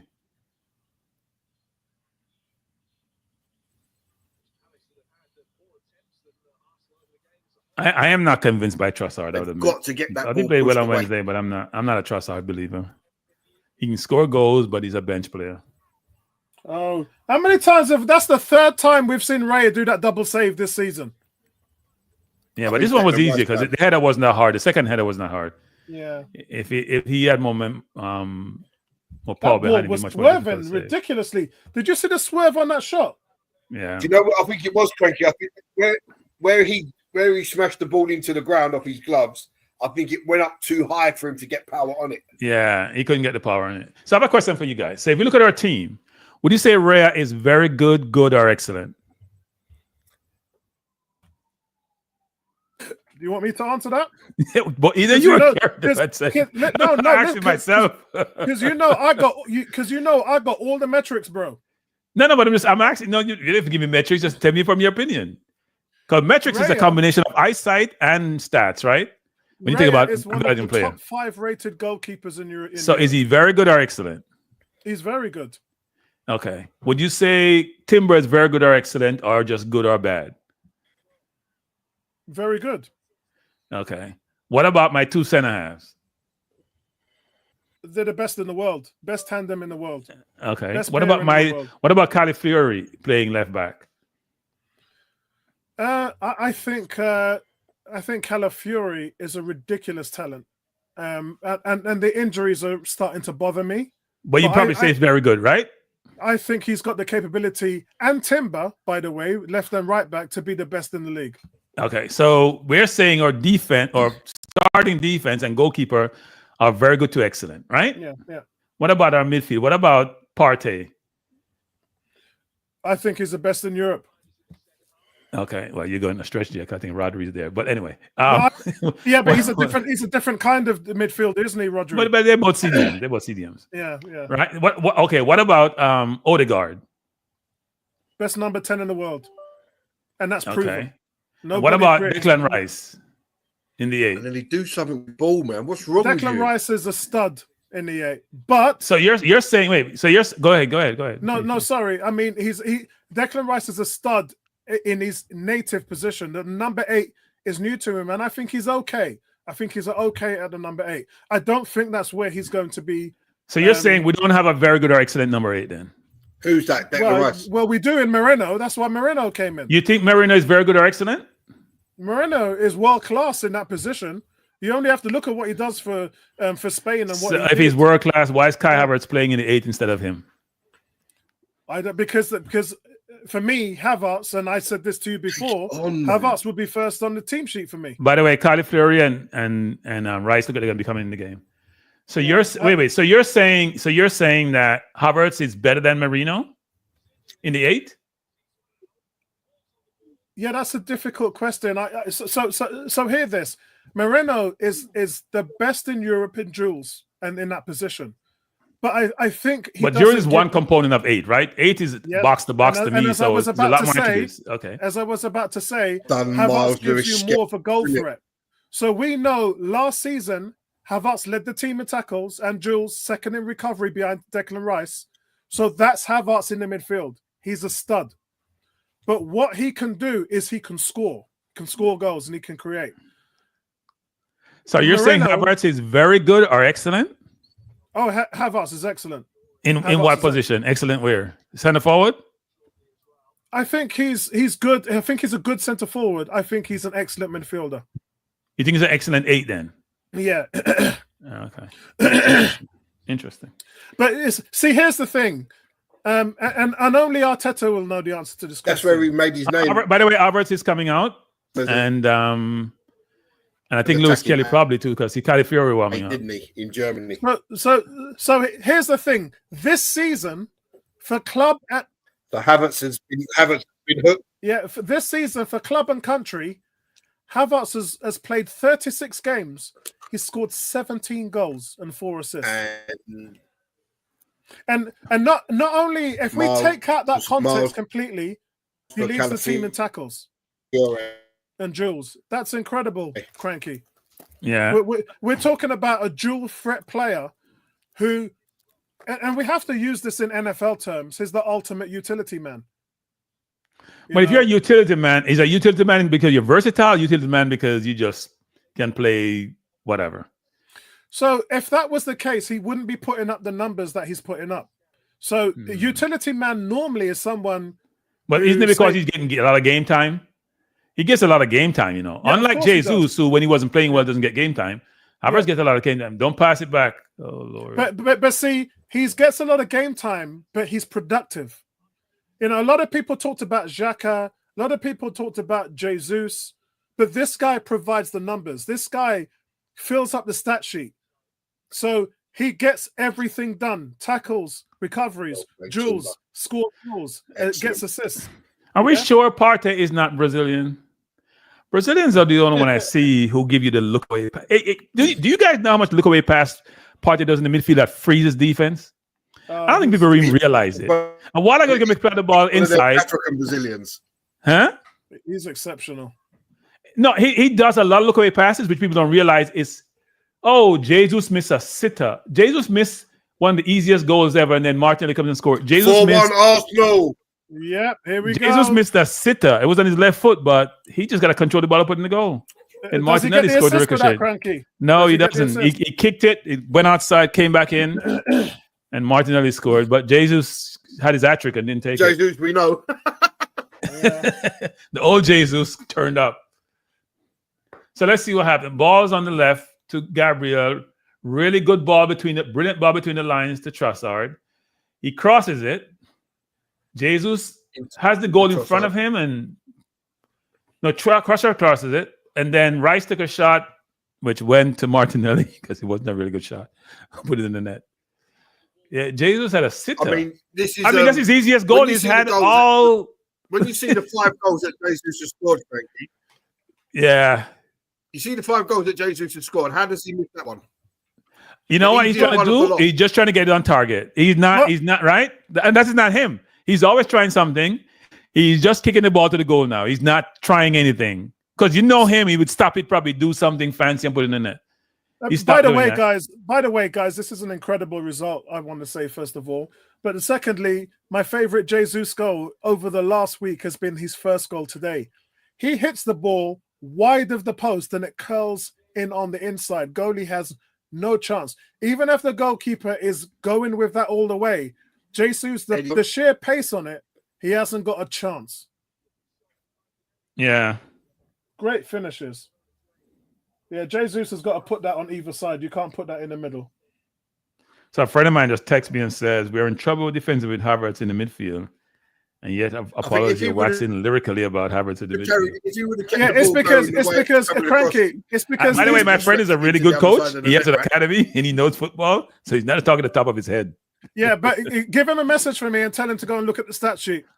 Yeah, well, sometimes people, as you know, stats are twofold. There's the stats and there's the eye test. Okay, let me give you an example. Let me give you an example. Let me give you an example because people don't seem to realize I've told you this so many times. Wait, no, but don't realize this. Men lie, women lie, but the numbers don't. No, but Apollo, let me ask you something. If somebody runs out of position, runs a position, cause a goal, does the stats tell you that? No, what the stats tells me is the truth. No, but I'm saying the stats only tell you half the story. Okay, so I'll give you an example. Our defense is crappy today. David Raya is the first player who gets the player rating. I guarantee you, all three of us would give him a different rating. So it's no. What I'm just saying, no. What I'm saying is this: is that the stats doesn't tell you some things in the game because the stats don't capture them. Stats don't capture if I don't make the right run. Stats don't capture when I'm offside. Stats don't capture when I go to tackle versus jockeying. Stats don't capture if I say push it to the right so the sideline help you and the keeper has a close angle versus make you go to the middle. It doesn't capture a lot of things. But what I'm saying is it's subjective. Stats are not. But it don't tell you half the story though. If you give 5 running backs the ball 20 times and one is averaging 5 yards a carry and the other one's 3 yards a carry, you can't tell me in any way, shape, or form that the guy who's getting 3 yards a carry is performing better than the guy who's getting 5. Oh, no, you're wrong. You're wrong. Let me prove you wrong. Let me prove you wrong. Let me prove you wrong. You're a football man. Yeah, so the one that's 5 yards a carry has the best offensive line in football that dominate the line of scrimmage. The one that doesn't has no offensive line. They're porous. Yep. So he has to create space on his own. Defense rest. Yeah, so again, defense rest. So if you're talking about then, because defense rest. Let's bring the defense back onto the scene, yeah, because we that could have been the case 20 years ago, but every team runs running back by committee. So you but you didn't say you didn't say 2 or 3 in the same team, and they have different But in today's game, it's running back by committee, so you've got 2 or 3 guys running behind the same line. I don't see no running back with Shaka and Barkley or with Henry. Or Martinelli. Yeah? Sorry, Gary, you're 4-1. So we're talking about things. We're 4-1, Gary. We stopped coaching. The thing about player ratings. So Martinelli was brought down. It's no advantage there, but. Something wrong with your mic, Gary. Somebody was brought down and Gary got It's his internet speed. It's his internet speed. He didn't pay his bill? No, he's using his next door neighbors. He can't even hear you. Actually, I think he just got a new internet service provider. Actually, you need to change him. He probably got a cheaper one. You need to change him. Go back to BT. Go back to BT. I got Virgin. He said it's been on the fritz all this week. Oh, okay. Yeah. No, stats is important for me, man, because... No, I don't disagree with you, Apollo. I'm a big stats person, but I'm saying I watch games sometimes where the stats didn't capture this. Right? The stats miss this, the stats miss that. Stats miss a lot, actually. Receiver doesn't run the right route. Receiver doesn't run the right route. You throw interception, they're like, oh, you're so terrible. And your receiver is the one messing up. Yeah. Stats don't capture that. And that's where the eye test comes in. And the eye test is what's good about football. Football is a game of opinions. And that's why we have pundits, and that's why we have YouTube, and that's why we have all these different wonderful things that we can talk about, because that side of it is the most fun side, because it's about what do you think? What do I think? What does he think? And that's the most fun part. But the stats part is set as a standard.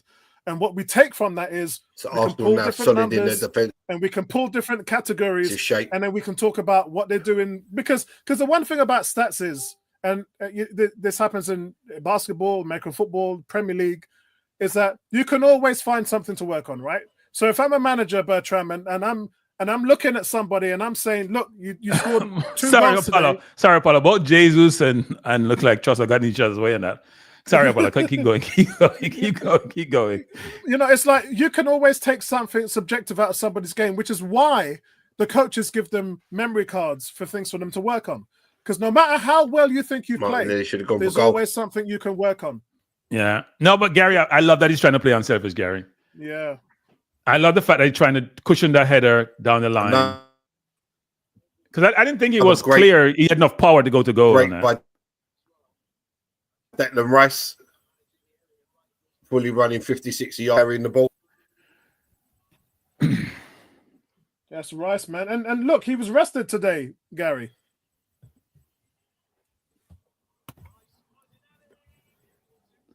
That wasn't a corner. They gave a corner for that. That wasn't a corner.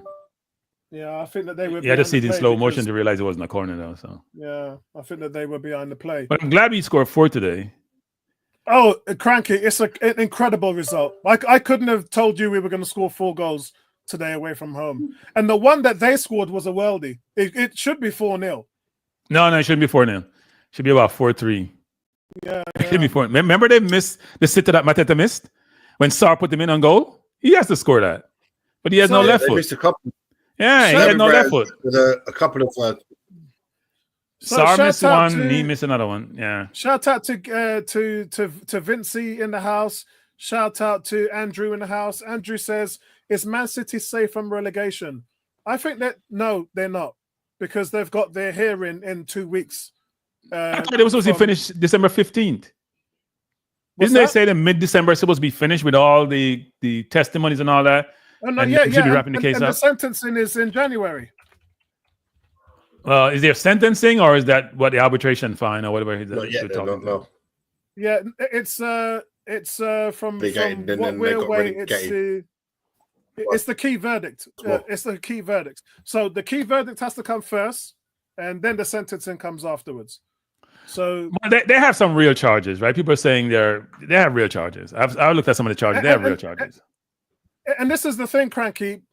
You have some people saying, "Oh, they're going to get away with it," but what they're not thinking of is if they don't get away with it, you've opened up a can of worms because I'm not going because I can guarantee you, Nottingham Forest and Everton, who have already had points deducted, you'll have a letter first thing Monday morning taking the FA to court, and they will win. Well, no, the FA doesn't control the outcome, right? The FA doesn't control the outcome. They control the penalties. They don't control the decision made about whether they're guilty or not.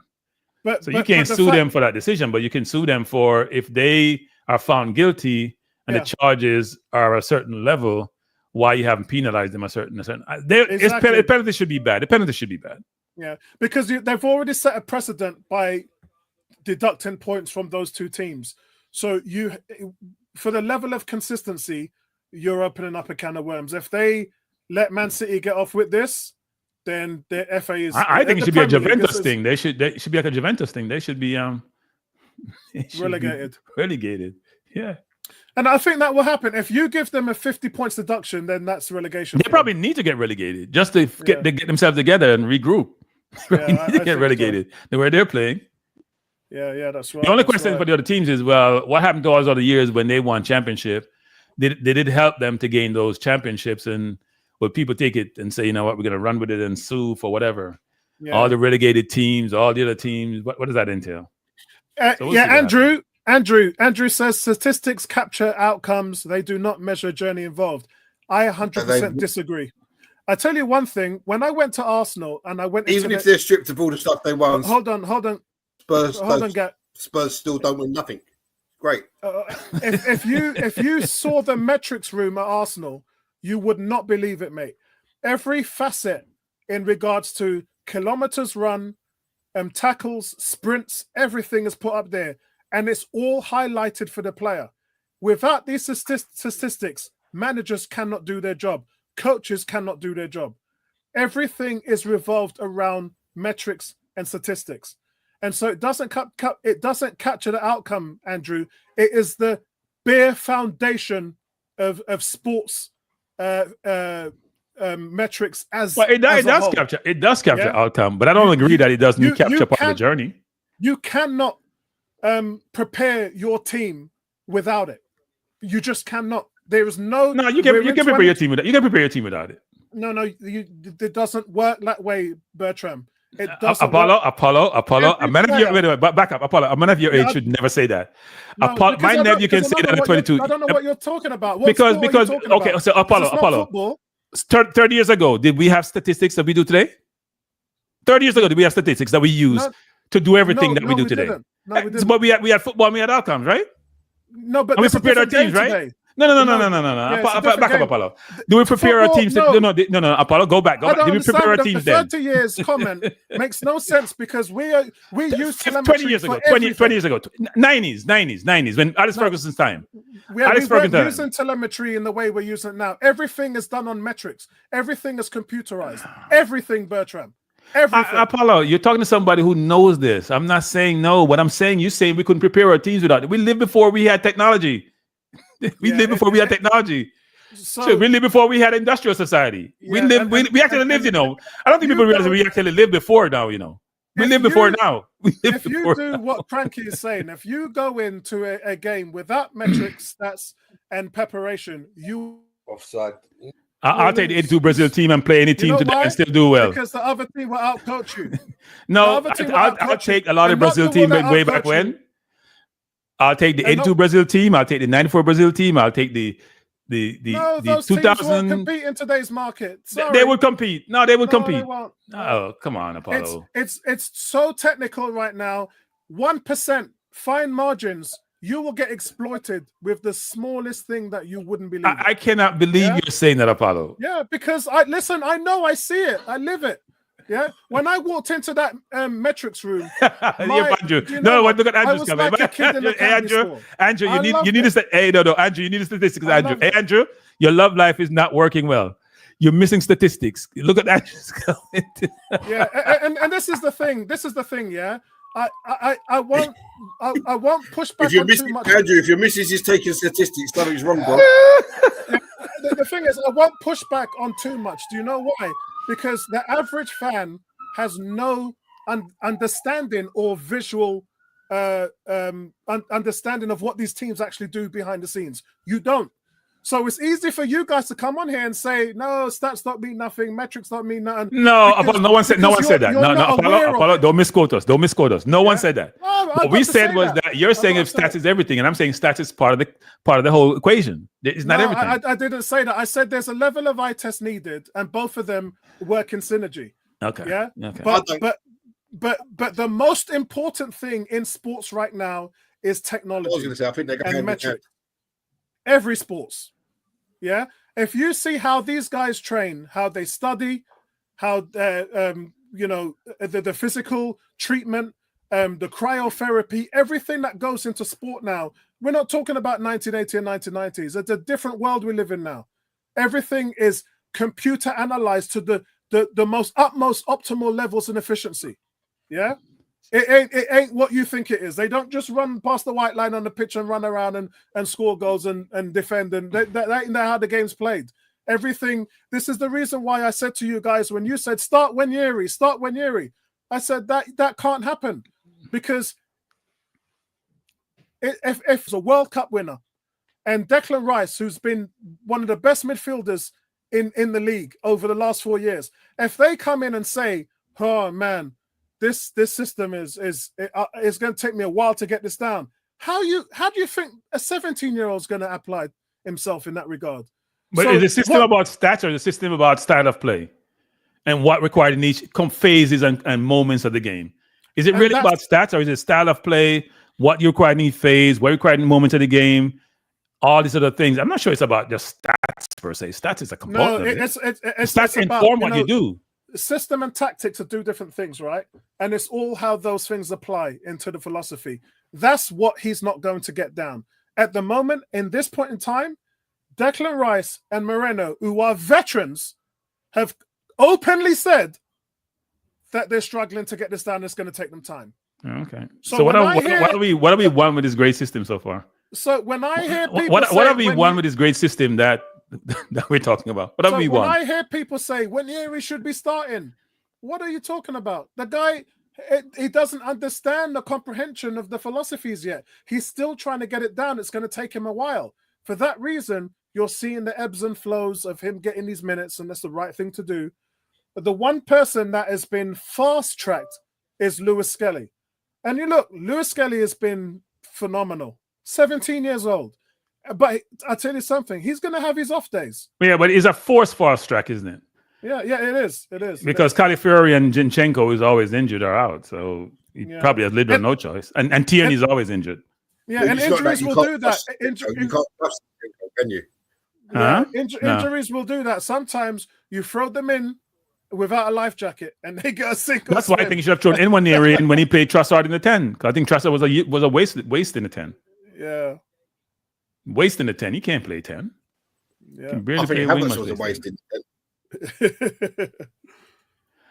I don't think Havertz is ever a waste. I just think Havertz is a good footballer, but there are levels to this game. He does nothing exceptional. Nothing in the football field exceptional. I think he was a waste trying to fill in Odegaard. Yeah, I mean, you only have to look at what Isak can do on the field, and it's different levels we're talking about. But that's what the question I was asking about when I try to give you the question around very good versus excellent. That's my point I'm getting to, which is in our team, you're saying there's two positions we're not excellent in. Yeah. Well, you're not saying two. You're basically saying one because you think Havertz is. So it's only the left wing, right? It's only left wing. I think we need a left winger. And I think centre forward, we need a centre forward. Yeah, I agree. We need to go out and get Gyökeres because he's a much better finisher. And Gyökeres. Unlike Isak. Gyökeres. Okay. No, there's no G, bro. There's no G. Well, I call him Gyökeres. Yeah, there's no G. I spoke to Gary and these guys about it, how it works. Gyökeres to me.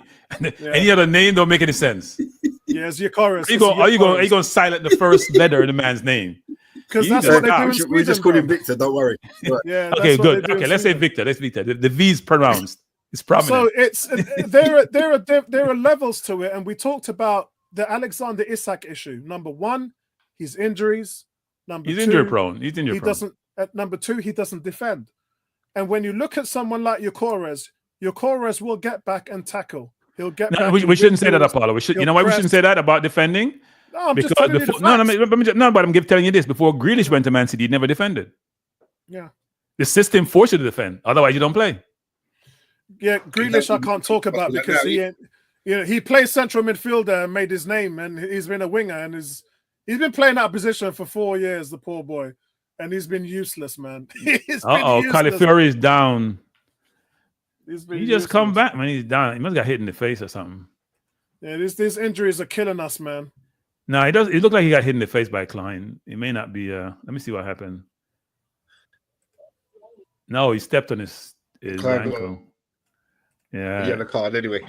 Man, we need this result today, man. We need. Yeah. This result It's not a good tackle at all. I don't know how bad it is, and he's rolling around. Yeah, it's not a good tackle. That should be looked at. Yeah, it should be. It should be looked at. That's over the ball. That should be a red. To be honest. Yeah, I think that should be a red. I don't think there was a deliberate stamping. He went for the ball. The ball was in the vicinity. It's just that he stepped. He got him in the ankle. Oh, yeah, but no. that could have broke his ankle. Yeah, that happened right in front of Arteta as well. That could have broke his ankle. So he's taken the yellow card out straight away. Well, VAR always look at it afterwards, don't they? Yeah. I don't think it's a red though. I think he's rolled his ankle. Yeah. It could be his ligaments. Floor is injury prone, man. Yeah, it could be his ligaments. I don't like this at all. This is awful, man. This is so. Well, he stepped on his ankle, so it's not. I mean, unless he stepped and it turned, then yeah. Yeah, but it's studs. It's studs on the ankle, isn't it? That's the criteria for a red card. Is it reckless? And just say I'm not a defender, but known for my hard tackles. Yeah. Crystal Palace just made a change. Taking Klein off before he gets taken. Did he take Klein off before he got a red card? Did he take Klein off? If VAR gets in it, let me take him off and change it VAR. That's brilliant. Let me take him off before VAR makes a decision. So, guys, are they going to sign Partey back this season, or are they going to move? They should sign Partey back for another season. Yeah, roll that dice. Move Rice. They probably move Rice. If you want to sign Partey, we'll sign him already. Then you sign him. He's been playing brilliantly to me. He can play right back too. You can sign him as a right back. They probably want a discount on the price though. He's making what, about 150? He's making 240. No, he isn't. 240 a week, mate. I thought Saka was making about that, and Havertz the highest paid player. I don't think he's making. No, he's making one something. The last time I checked, it was one something. No, Partey like 150 something. No, he's not making. From my knowledge, he's the third highest paid player. Remember, they had some new contracts. You know, it wasn't it Havertz, then Saka, or Jesus is up there too. Actually, yeah, I think he's making 200 grand.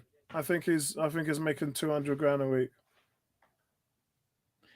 Whatever it is, they're gonna want a discount. Yeah, I agree with that. I mean, Jorginho took it. He took the discount. What? Don't compare Jorginho and Partey. I mean, the thing is, Partey knows from this season he's not going to play every game because they're gonna go out and get themselves another right back. It's just unfortunate that Tomiyasu and Ben White are both out. Well, Ben White should be back, right? In February. Yeah. So Tomiyasu, we can't count on. He's I've got no word on him whatsoever. Every time I ask about him, nothing. Ben White's back February, isn't he not? Yeah. It says 200. He's making 200K a week. That's what it says. Yeah, about 200. Yeah. I thought he was making about 140, 150. No, he signed a big contract, man. Yeah, I think they should. Yeah, he signed a big contract. Andrew says, "Why doesn't Partey change his name back to Jollof?" Yeah, they asked him about that, and they said the reason why he doesn't have Partey on his shirt is because when he first went to play at Madrid, they just called him Thomas every time he passed the ball.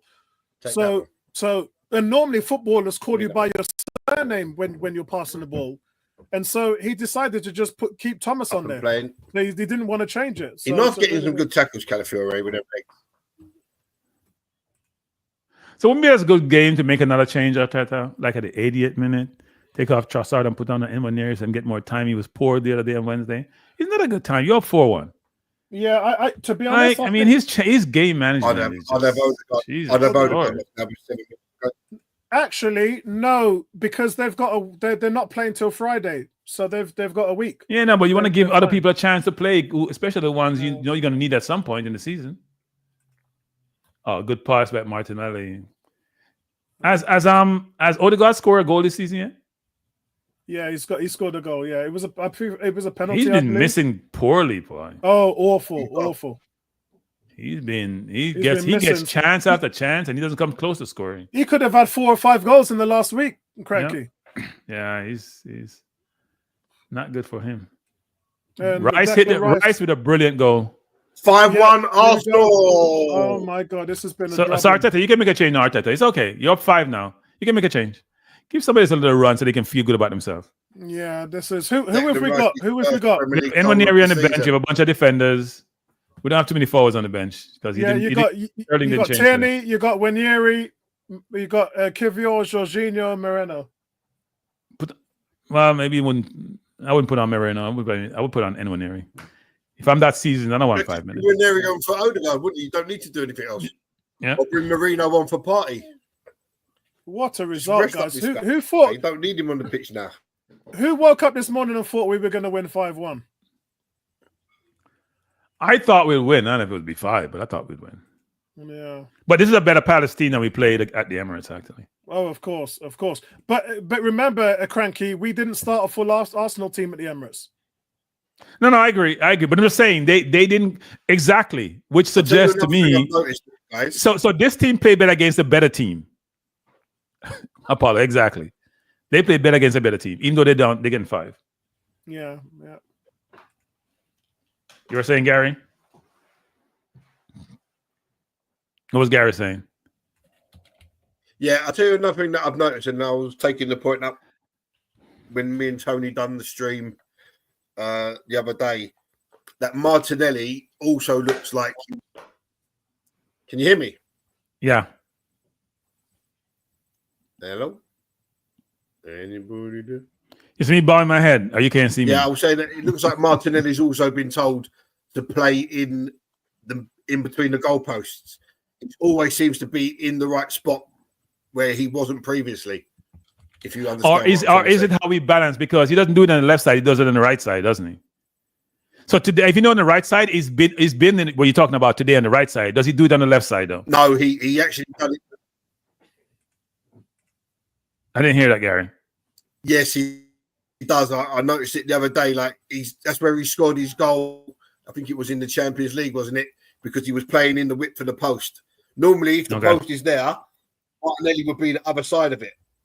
But when you play inside the post, that's where you get your goals from. And you see that shot from Declan Rice. If the keeper parried that, Martinelli was standing right there, and he would have had a tap in.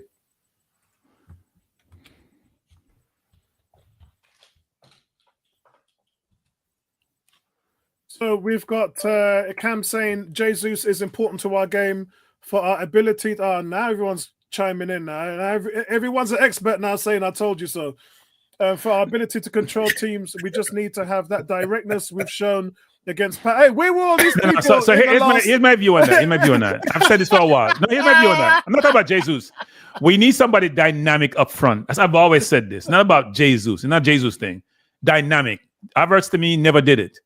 Can't shoot from outside the box. Can't create anything on his own. He's a one-dimensional footballer. Nice footballer, comfortable, good tackle, good energy, control the ball well, good in the air, hold up. But he's not dynamic. Can't run behind the defense, can't beat anybody, can't chase you out of the block. He's not my center forward. It's not about Jesus. It's about a dynamic center forward. That's a differentiator. That's what City has. That's what Newcastle has. That's what Liverpool has. Well, sometime, because Nunez can be, you know what. But Jota does it. I think Jota does it. I think that's what Jackson does for Chelsea. And I've always said I rate Jackson. When people are cussing Jackson, I'm like, you guys can't see that the kid has ability because he can run the channels, he can get behind defense, he can beat a man. His link-up play is good. He was just missing a lot of goals, which Nunez hasn't gotten over yet. We don't have a dynamic center forward. Yeah, we don't have someone. You know, when you have a dynamic center forward, when you're not playing well and he's still scaring the living yes, out of yes, yeah? And they have to play deep and give you space between the lines. So for context, we beat Sporting 5-1, and I see this guy running at us, beat two man on the left, square it and hit the post. Yeah, I was just like, listen, even when we're battering this team, this guy's still throwing his metal at us. And Andrew said, Andrew, we bought Aubameyang in the January window, just for your information. It all depends on how much you're willing to pay. Now, if I'm Sporting and I'm in the Champions League and I can go in the last 8, I may not sell. What do you call him? Ucarez or Cucarez or whatever? You said on G? Yokarez? Yeah, Yokarez. We need to... The G silent, bro. Yeah, it's Swedish, the G silent.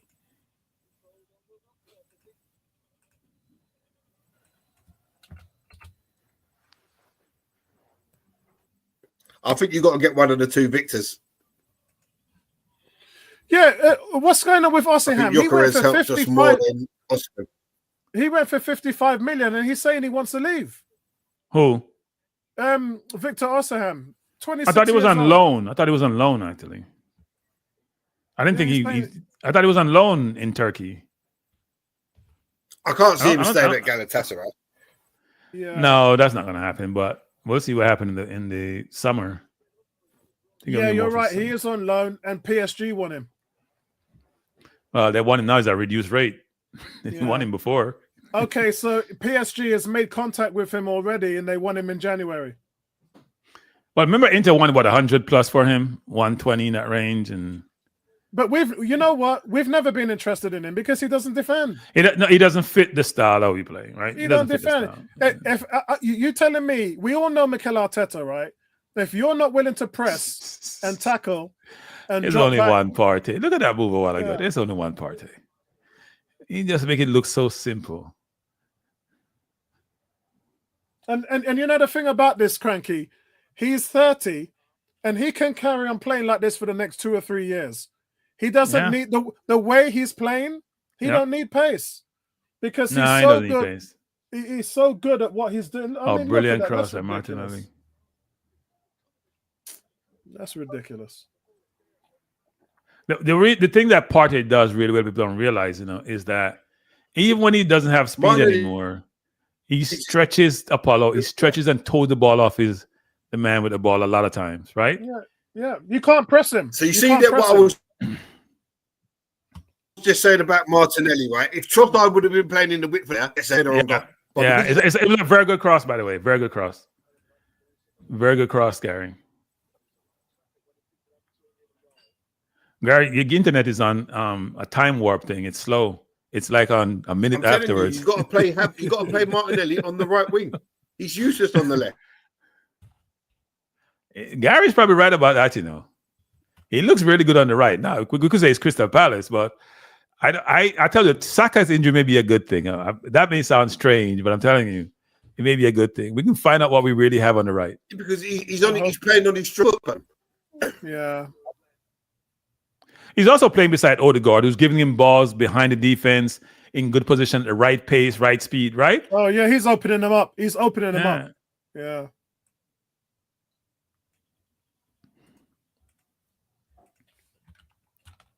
Yeah. So upcoming fixture, we're playing Ipswich next, then Brentford. Right. Yep. So we have a nice little stretch of games where we can experiment. Exactly.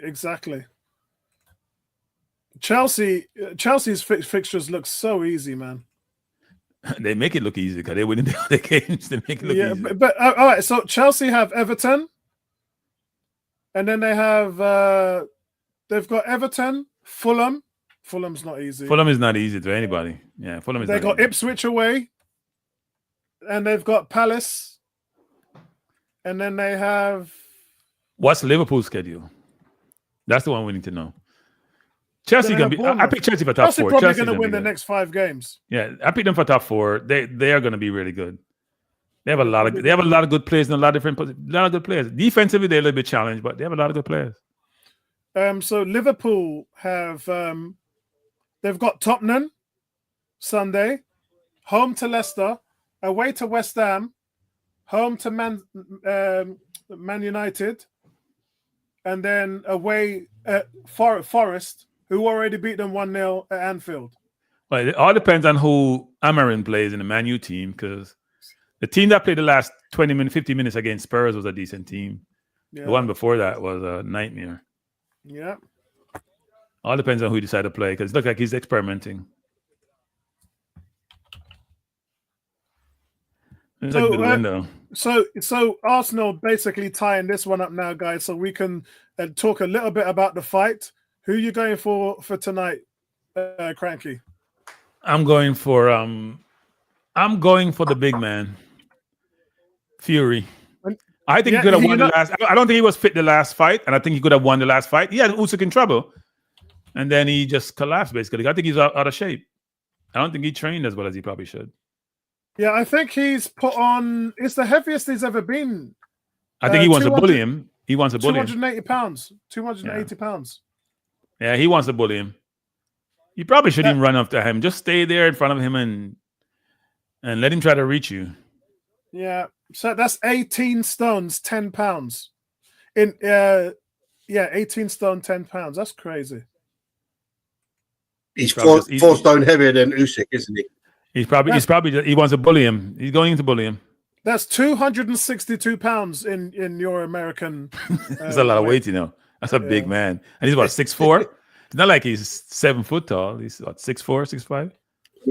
I think he's taller than that. He's 6 what? 6'10"? 6'10". No, I think isn't he? I thought he was 6'8". Let me just. He's a big man. He's a big man. You would think somebody in his trade would have on some muscles. He doesn't have any muscles on. He has a lot of too many pork pies, man. He has a lot of flesh. He's 6'9". He's 6'9". He is. Wow. Yeah. 6'9". I was one over. You was one under. The 262 doesn't sound terrible with 6'9" though. It doesn't sound terrible. Full time, guys. Happy days. Yeah, that's good win, scoring 5. 6'9". That's a big man. That's a big man. If he's fit, he should beat Usyk. I thought what's his name beat Usyk. What was his name that fought Usyk in? He fought him in Poland, didn't he? It's the black guy. What's his name? Is Daniel Dubois? Was it Dubois? Yeah, Daniel Dubois. He beat him. He beat him. He beat him. But because he was there, they allowed Usyk to recover. Talking with some low blow. It wasn't a low blow. He beat him. Yeah, I think he took the first fight a bit too lightly, didn't he? Yeah, I think he did. He's going to fight him again at some point if he keeps. I think Usyk might retire. So when is Joshua going to fight Fury? That's a 200 million pound fight, you know. Why they fought? Well, I don't know what they're doing, man. Joshua gets beat up by everybody when he becomes useless. Huh? Joshua's overrated. He's overrated. He is. He's badly overrated. He can't get his head. He's badly overrated. He beat the old, what's his name? What was the kid from the man from Ukraine? What's his name? The twin brother. The link wasn't working. What's his name? Man, how do I not know this guy's name? Klitschko. He beat the old Klitschko, and from then he got all the laudatory comments and all the accolades. And I hear one of them's making a comeback. One of the clips was he's making a comeback. Well, it can't be the Ukraine one. He's over there fighting the war, isn't it? He's coming back. He's a governor now. He's a governor now, actually. Yeah, wasn't he the mayor at one point? He's a governor. Yeah. He's governor of a broken city. It's hard. Yeah, they've all been back over there fighting the war. They're all of them. Yarmolenko, all them boxers, Lomachenko. They all went back to fight the war. No, they ain't fighting.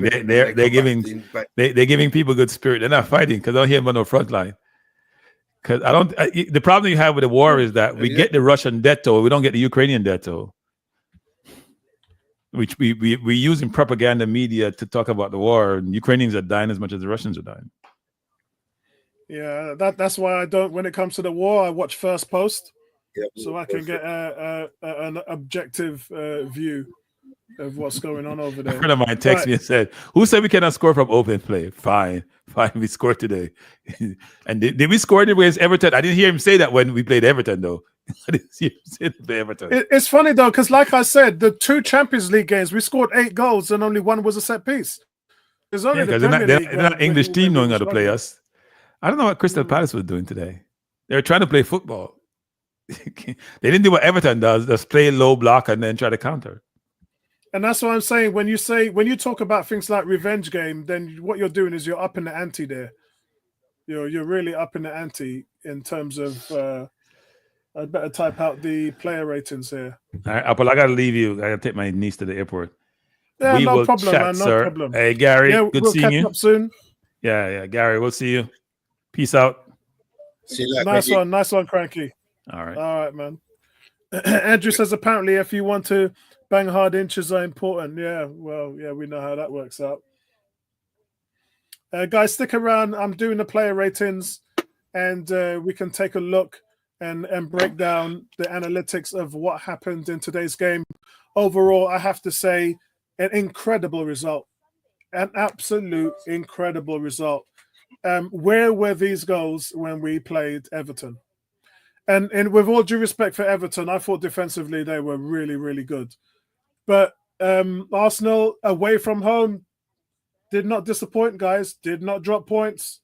And the goal that Crystal Palace scored was a worldie. It was a very, very good goal. So Arsenal now, we just have to keep this going. We don't know the severity of the issue with Saka. That's going to be a problem. I'm hoping because he walked off on his own power that it's going to be a slight issue and not a major issue. If it was a major issue, then they would have stretched him off. But they didn't do that.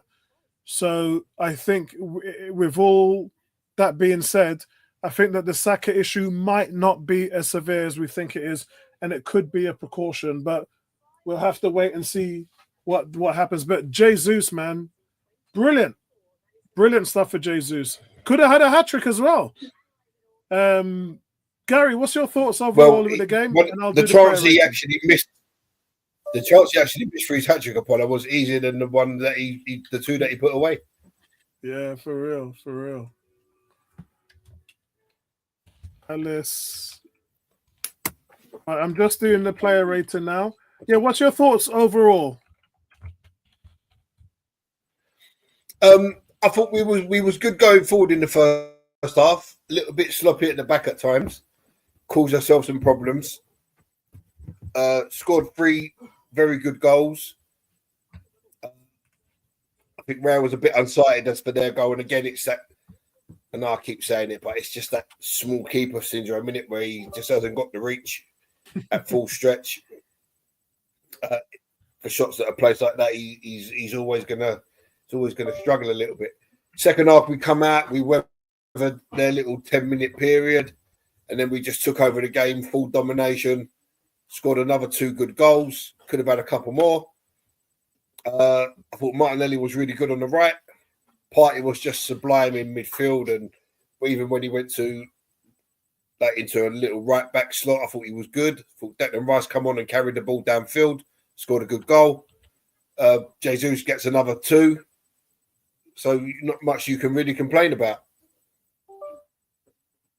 Yep, for real. Let me just finish putting this in here.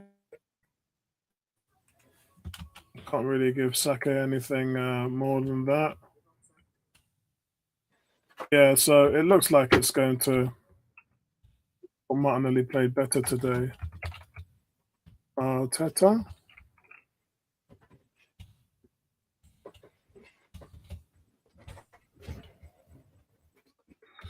Right, here we go. Right, player ratings. Let's get through the player ratings, guys. Lots to do today, and I know everybody's got to get off and get what they need to get done today. So let's go through it. David Raya, I'm going to give him a 7. He would have got an 8 today because he made 3 wonderful saves. One of them was a double save. But I think I've docked him a point, and that was because I think his distribution, I think the lack of distribution got himself into trouble when they scored, when Crystal Palace scored, and it allowed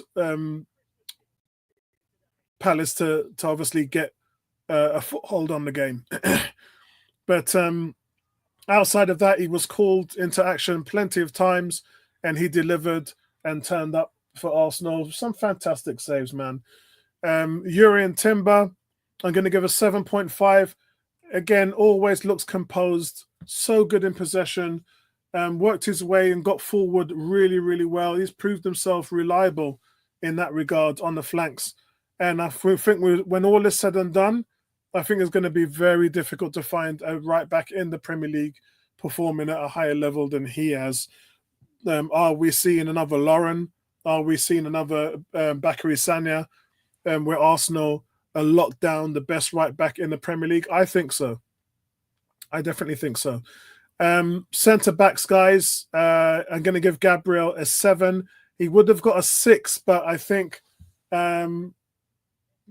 he was solid with in the second half when marking Mateta. Definitely with his angles in the first half, he was struggling. The second half, much better. Hit the post, hit the crossbar as well. So he just nips it with a 7. Otherwise, he would have got a 6. But Saliba gets the 6. He was dispossessed on the edge of his box twice, and just was beaten on several duels by Mateta. And it just he had an off day, and players have that. He just didn't perform well today, and there's no point trying to sugarcoat it. That's where we are with him. Miles Lewis-Skelly, though, 7. So mature in his performance. Even had to mark Mateta on set pieces as well. And look, this guy's been thrown in the deep end and each week performing at high levels. 17 years old, guys. Having to perform at such high levels. Absolutely brilliant. And so defended well is I think they're going to have an issue here because what do? I remember when this happened with Ashley Cole, and I remember we had Matthew Debussy at left back, and then we moved him out of the way for Bellerin and all these different things. And I think, look, when you've got somebody like him, you've got to be careful because you've got Calafiori there.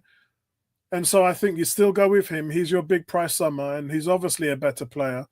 But when you've got a guy at this talent, you've got to keep giving him minutes. And whether that means sometimes Calafiori comes off in the 70th minute and then Lewis-Skelly comes on, you've got to keep feeding him because you've got that now. And you don't want to hurt that knowledge, man. You don't want to suppress that talent. And so you play him as much as you can. Today he started ahead of Calafiori. And I think you've got to give him as much choice and playtime as you do Calafiori. The only difference is he doesn't, in terms of the inverted, he's still learning that. He hasn't got it down to a T. But he'll get there, guys. He'll get there. There's so much upside in him. His ceiling is so high. Love what he's doing at the moment. Sorry, I think I made a mistake. I put Thomas Partey 5. That's an obvious mistake, guys. It was supposed to be 7.5 and I forgot to put the 7 in. That's what I realized I've done. Gary looking at me like I'm a madman. He's like, 5 for Thomas Partey. What are you talking about? So Thomas Partey just looks so comfortable in position, always able to stop attacks. 3 or 4 attacks coming down on that side, he just stamped them out. His presence is just a tower of strength. Just brilliant as well in transition. Love what he's doing. Brilliant, brilliant, brilliant. Please re-sign him for next season. Don't let him walk away on a free. Odegaard in this game was immense. Absolutely immense. Odegaard, I mean, how do you think Jesus was able to have all those chances to score? Odegaard just constantly unlocking the Crystal Palace defense over and over and over again. And this is just what he does. This is what he does. Number 1 chances created in Europe. He does what he does best, and we saw it full on for today, and he makes it look so easy. But I'd like to see him score some goals, man. I'd like to see him got some scores, but he gets a solid 8 today. Havertz, I thought he had a solid game, solid in the midfield rather than the front three, keeping his presence strong. Led their team, had 5 tackles today, which was most of anybody on the field, and in the right place at the right time with his movement into the box to get the rebound for Arsenal's 3rd goal tonight, and well-deserved.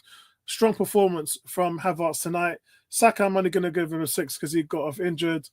But Jesus is going to get my man of the match with a 9 out of 10. Another great performance. And he could have had 3 or 4 goals tonight. He actually, the first finish was brilliant. I thought it was his best of the week, of the season, actually. He hits it with curling outside of the right post, and the pace on it was unstoppable.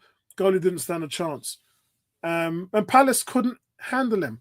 When he's playing the point, and we say the point because that's what it is. The point means you are strong and center, right up top, the man to receive every single ball being played through on that channel. And that's been the problem with him, is that he hasn't been playing the point. He's been playing off the point, in the midfield, too many touches on the ball. Now he's been asked to be more direct. He's a completely different player. He's just a different player. And he looked strong in the air as well. When he hit the post, that was a header coming in from across. So just a complete game today. 2 goals, 1 assist. And if he can continue this, then I would say, yes, continue to play him up front. Yeah, let's drive this thing. As they say, it's the old saying, guys. Let's drive this thing until the wheels fall off. So well done to Jesus today, because I've been one of his strongest critics. And so really, really happy to see him playing at this level. That's where we want him. Martinelli, I thought had a decent game today. I thought he did well. He delivered some good corners ahead of Jesus' 2nd goal. He looks dangerous when he went, beat his man a couple of times, and also bagged his 5th goal of the season as well. And so well-deserved from Martinelli, 7.5 for him. And as for Arteta, 9 out of 10 for him. Set up his team well, away from home in a game that they had to win, and just a great performance. Well done, Mikel. And the decision to play Jesus up top was yours. The decision to play Lewis Skelly over Calafiori, again, key decisions from the manager, which is just really bringing his team home. Gary, you got the coach.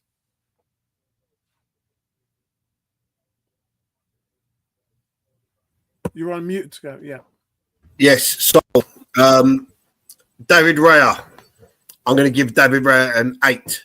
I thought he made 3 brilliant saves today, especially when was it 1-1, or when Saliba made that mistake, or we just got 2-1 up, and he stopped it from being 2-1 to them. And then we go down the other end of the score. And I mean, that kind of thing is priceless. He probably would have got a 9 for me today, but his distribution was a little bit shaky. Important thing, Gary, before you move on, an 8 for our David goal Brown. Difference is the same as Chelsea and Liverpool. Happy days. But we don't score enough goals, apparently. So people say, or would like you to believe.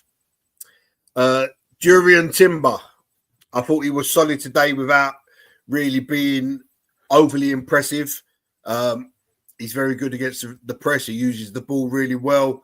He got forward a couple of times. Solid performance. I'm going to give Jurriën Timber a 7. Saliba, I thought was actually the worst defender on show today. today in the first half. Made a couple of very unlike errors for him. One of which could have led to a goal, but he was bailed out by David Raya. Seemed to get beat by Mateta. Probably one of the worst games I've ever seen him play in an Arsenal shirt. So I can agree with his 6. Gabriel, 7 from me as well. Unlucky not to score on a couple of occasions. Upped his game in the second half and was solid. Lewis Skelly, I think with this guy now, we've got him and Calafiore that are both equally adapt to play in this inverted left-back role. Obviously, Lewis Skelly is a converted 6. I think that somewhere along the line, he could be the successor to Thomas Partey because he's very good on the ball. He passes through the lines. He tackles. We've seen him step in from the left back into the midfield and look at home because he is a 6. So very pleased to see him getting some game time. I can agree with his 7. Thomas Partey for me gets at 8.5. I thought that everything this guy does is absolutely sublime. He hardly puts a foot wrong. He breaks stuff up. Like the effortless way he just turns away from people and glides past them like they weren't even standing there. Even Bircham was saying, like, is this guy Brazilian or is he Ghanaian? Like, we're not really sure because the way he plays is so silky smooth. So, and this debate about whether we sign him again or we don't. If he stays fit, we can manage his workload. For me, it's a no-brainer. It's a no-brainer to have him in the team. So 8.5 for him. Odegaard, an 8 is fair result for him. I thought he was really good today, very busy, playing little through balls, worked hard for the team. Usual Odegaard stuff, and he played the full 95 minutes, which gets him a bit match sharper. Kai Havertz, I thought Havertz had a really good game. When Jesus' header come off the post, he's reacted, followed it in, and gets his deserved goal. Done the defensive legwork he was in the team to do, playing in a double pivot with Thomas Partey. 7.5 for Mr. Kai Havertz. Saka, not really involved in the game. I'm going to just give him a 5. Hopefully, touch wood, his injury is not too serious. Jesus gets a 9 and just beats Thomas Partey to my man of the match. 2 very well taken goals.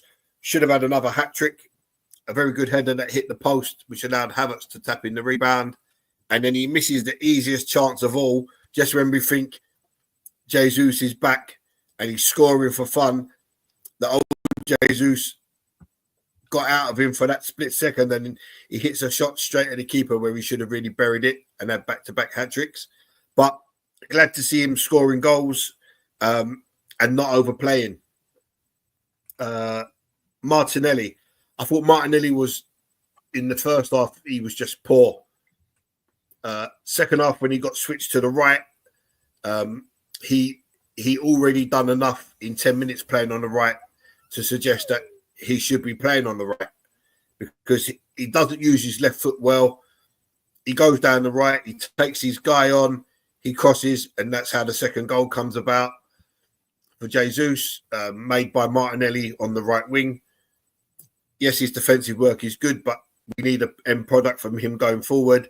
He also grabs a goal today. So pleased with his performance. I'm going to give him an 8. And Arteta, I can see the 9. He set up the team well. Not afraid to throw Miles Lewis Skelly in because Calafiore don't want to rush these players back. That's how they keep picking up injuries because they're coming back too soon. So Zinchenko, I don't think he's trusted. So Miles Lewis Skelly is the next name on the team sheet if Calafiore is not fit, and we know he can do a job. So Arteta got it spot on today. I would have liked to see him probably rest Odegaard a little bit sooner and Thomas Partey. But all in all, good day's work.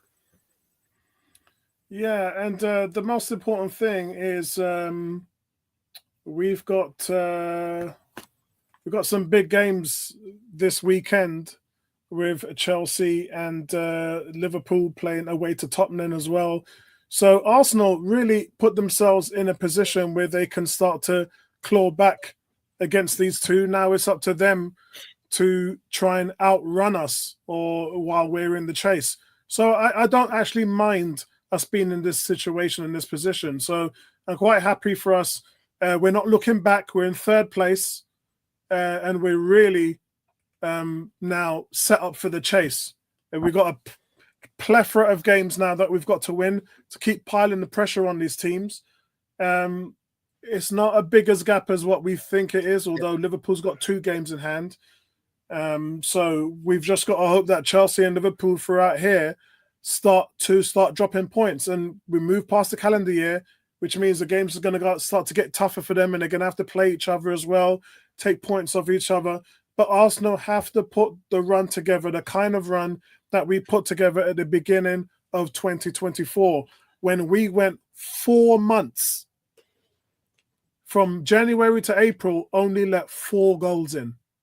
That's what happened this past season, this past year.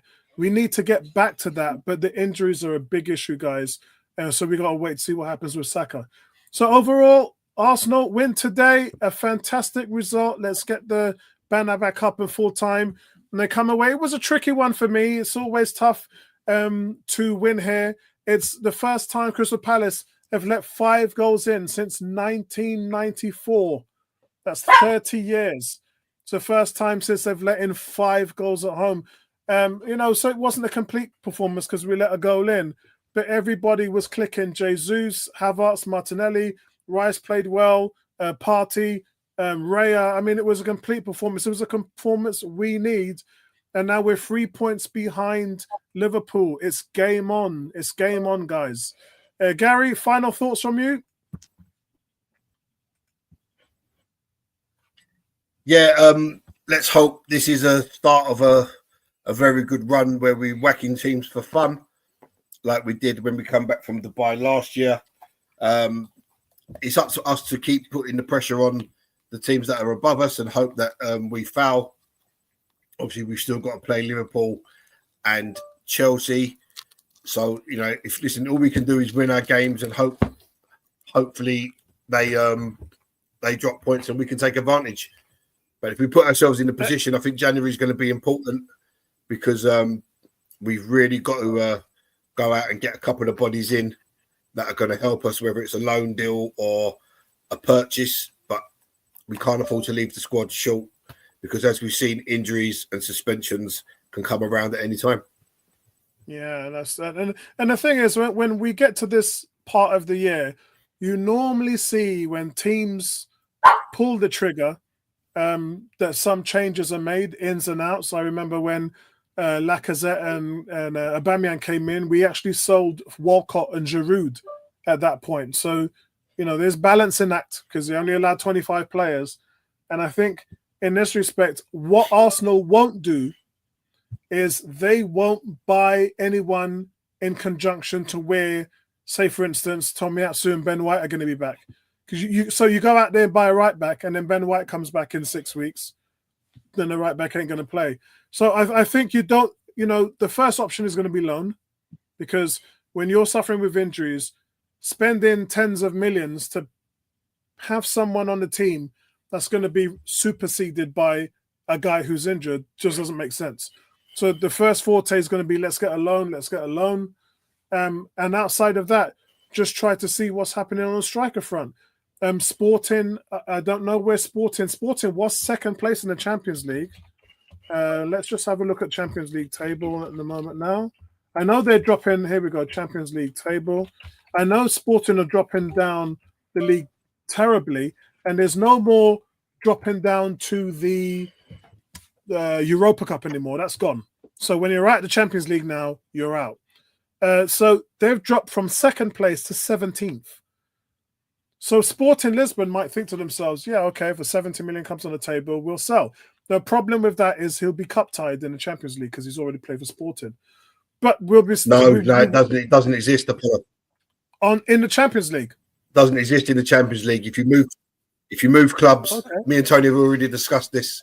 Yeah, I wasn't aware of on that. the stream when you wasn't there, and yeah, I had a feeling that it didn't apply in the Champions League after a certain round.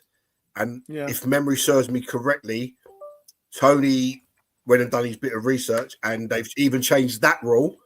So you can play in the Champions League at any stage, even if you played in it before. Yeah, that's down to the new format. So you can go and get in, and you can come straight in. So I think for me, you've got to go all in. Let's be honest, Newcastle's not going to sell Isak. They're not going to sell him. He's the key to them having a predominantly positive season. Forgive me because Isak's 100 million plus, isn't he? Yeah, I mean he's not going to go. He's not. They're not going to sell him. I mean, look. I mean, look where they are now. Let me just quickly go to the table. So you're Newcastle, who was in the top 4, and you're 7th, a point behind City, 2 points behind Aston Villa. So you're still in the top 4 race. So why would you sell the only guy that can get you back in the Champions League? That makes no sense. So that ain't going to happen. But I think that they've got to go all in on Gyökeres. That's what I would do. And if you can't get the deal done, you can't get the deal done, because I don't know what agreement they've got with Sesko, a release clause thing and whatever. But it doesn't really matter because I prefer Gyökeres to Sesko anyway. Sesko's not having a good season, by the way. Yeah, I'm with you. Do you know what I would do? I know what I would do on the 1st of January. As soon as that window opens, I would go throw 85 million down on the table, and I'd go throw 85 million down on the table for Gyökeres. I wouldn't leave it to the summer because he'll end up at United. Yeah, most definitely. Go now. Do it now. Pull the trigger. Get him in. He'll be an asset. Yeah, actually, just looking at it now, Sesko's got 6 goals in 14 games and 2 assists. So it's pretty much the same record. Actually, it's not even better than Havertz. Yeah, it's not even as good as Havertz. Let's just check this here quickly. Yeah, this guy's not the guy. Premier League. Yeah, he's about the same as Havertz. So it's not you're getting from Havertz what you're getting from Sesko. So is what it is. All right, guys, listen. There's a 50% chance that we may be back at 10, 11 o'clock tonight with the boxing. I have to see how I feel and because there's just a lot to do at the moment. So hold tight. We might be back and join you for the big fight. All right, guys. Thanks a lot, Gary. I appreciate your time, mate. And enjoy your weekend, guys. Over to Chelsea and over to Liverpool. Anytime, mate. Nice one. Nice one.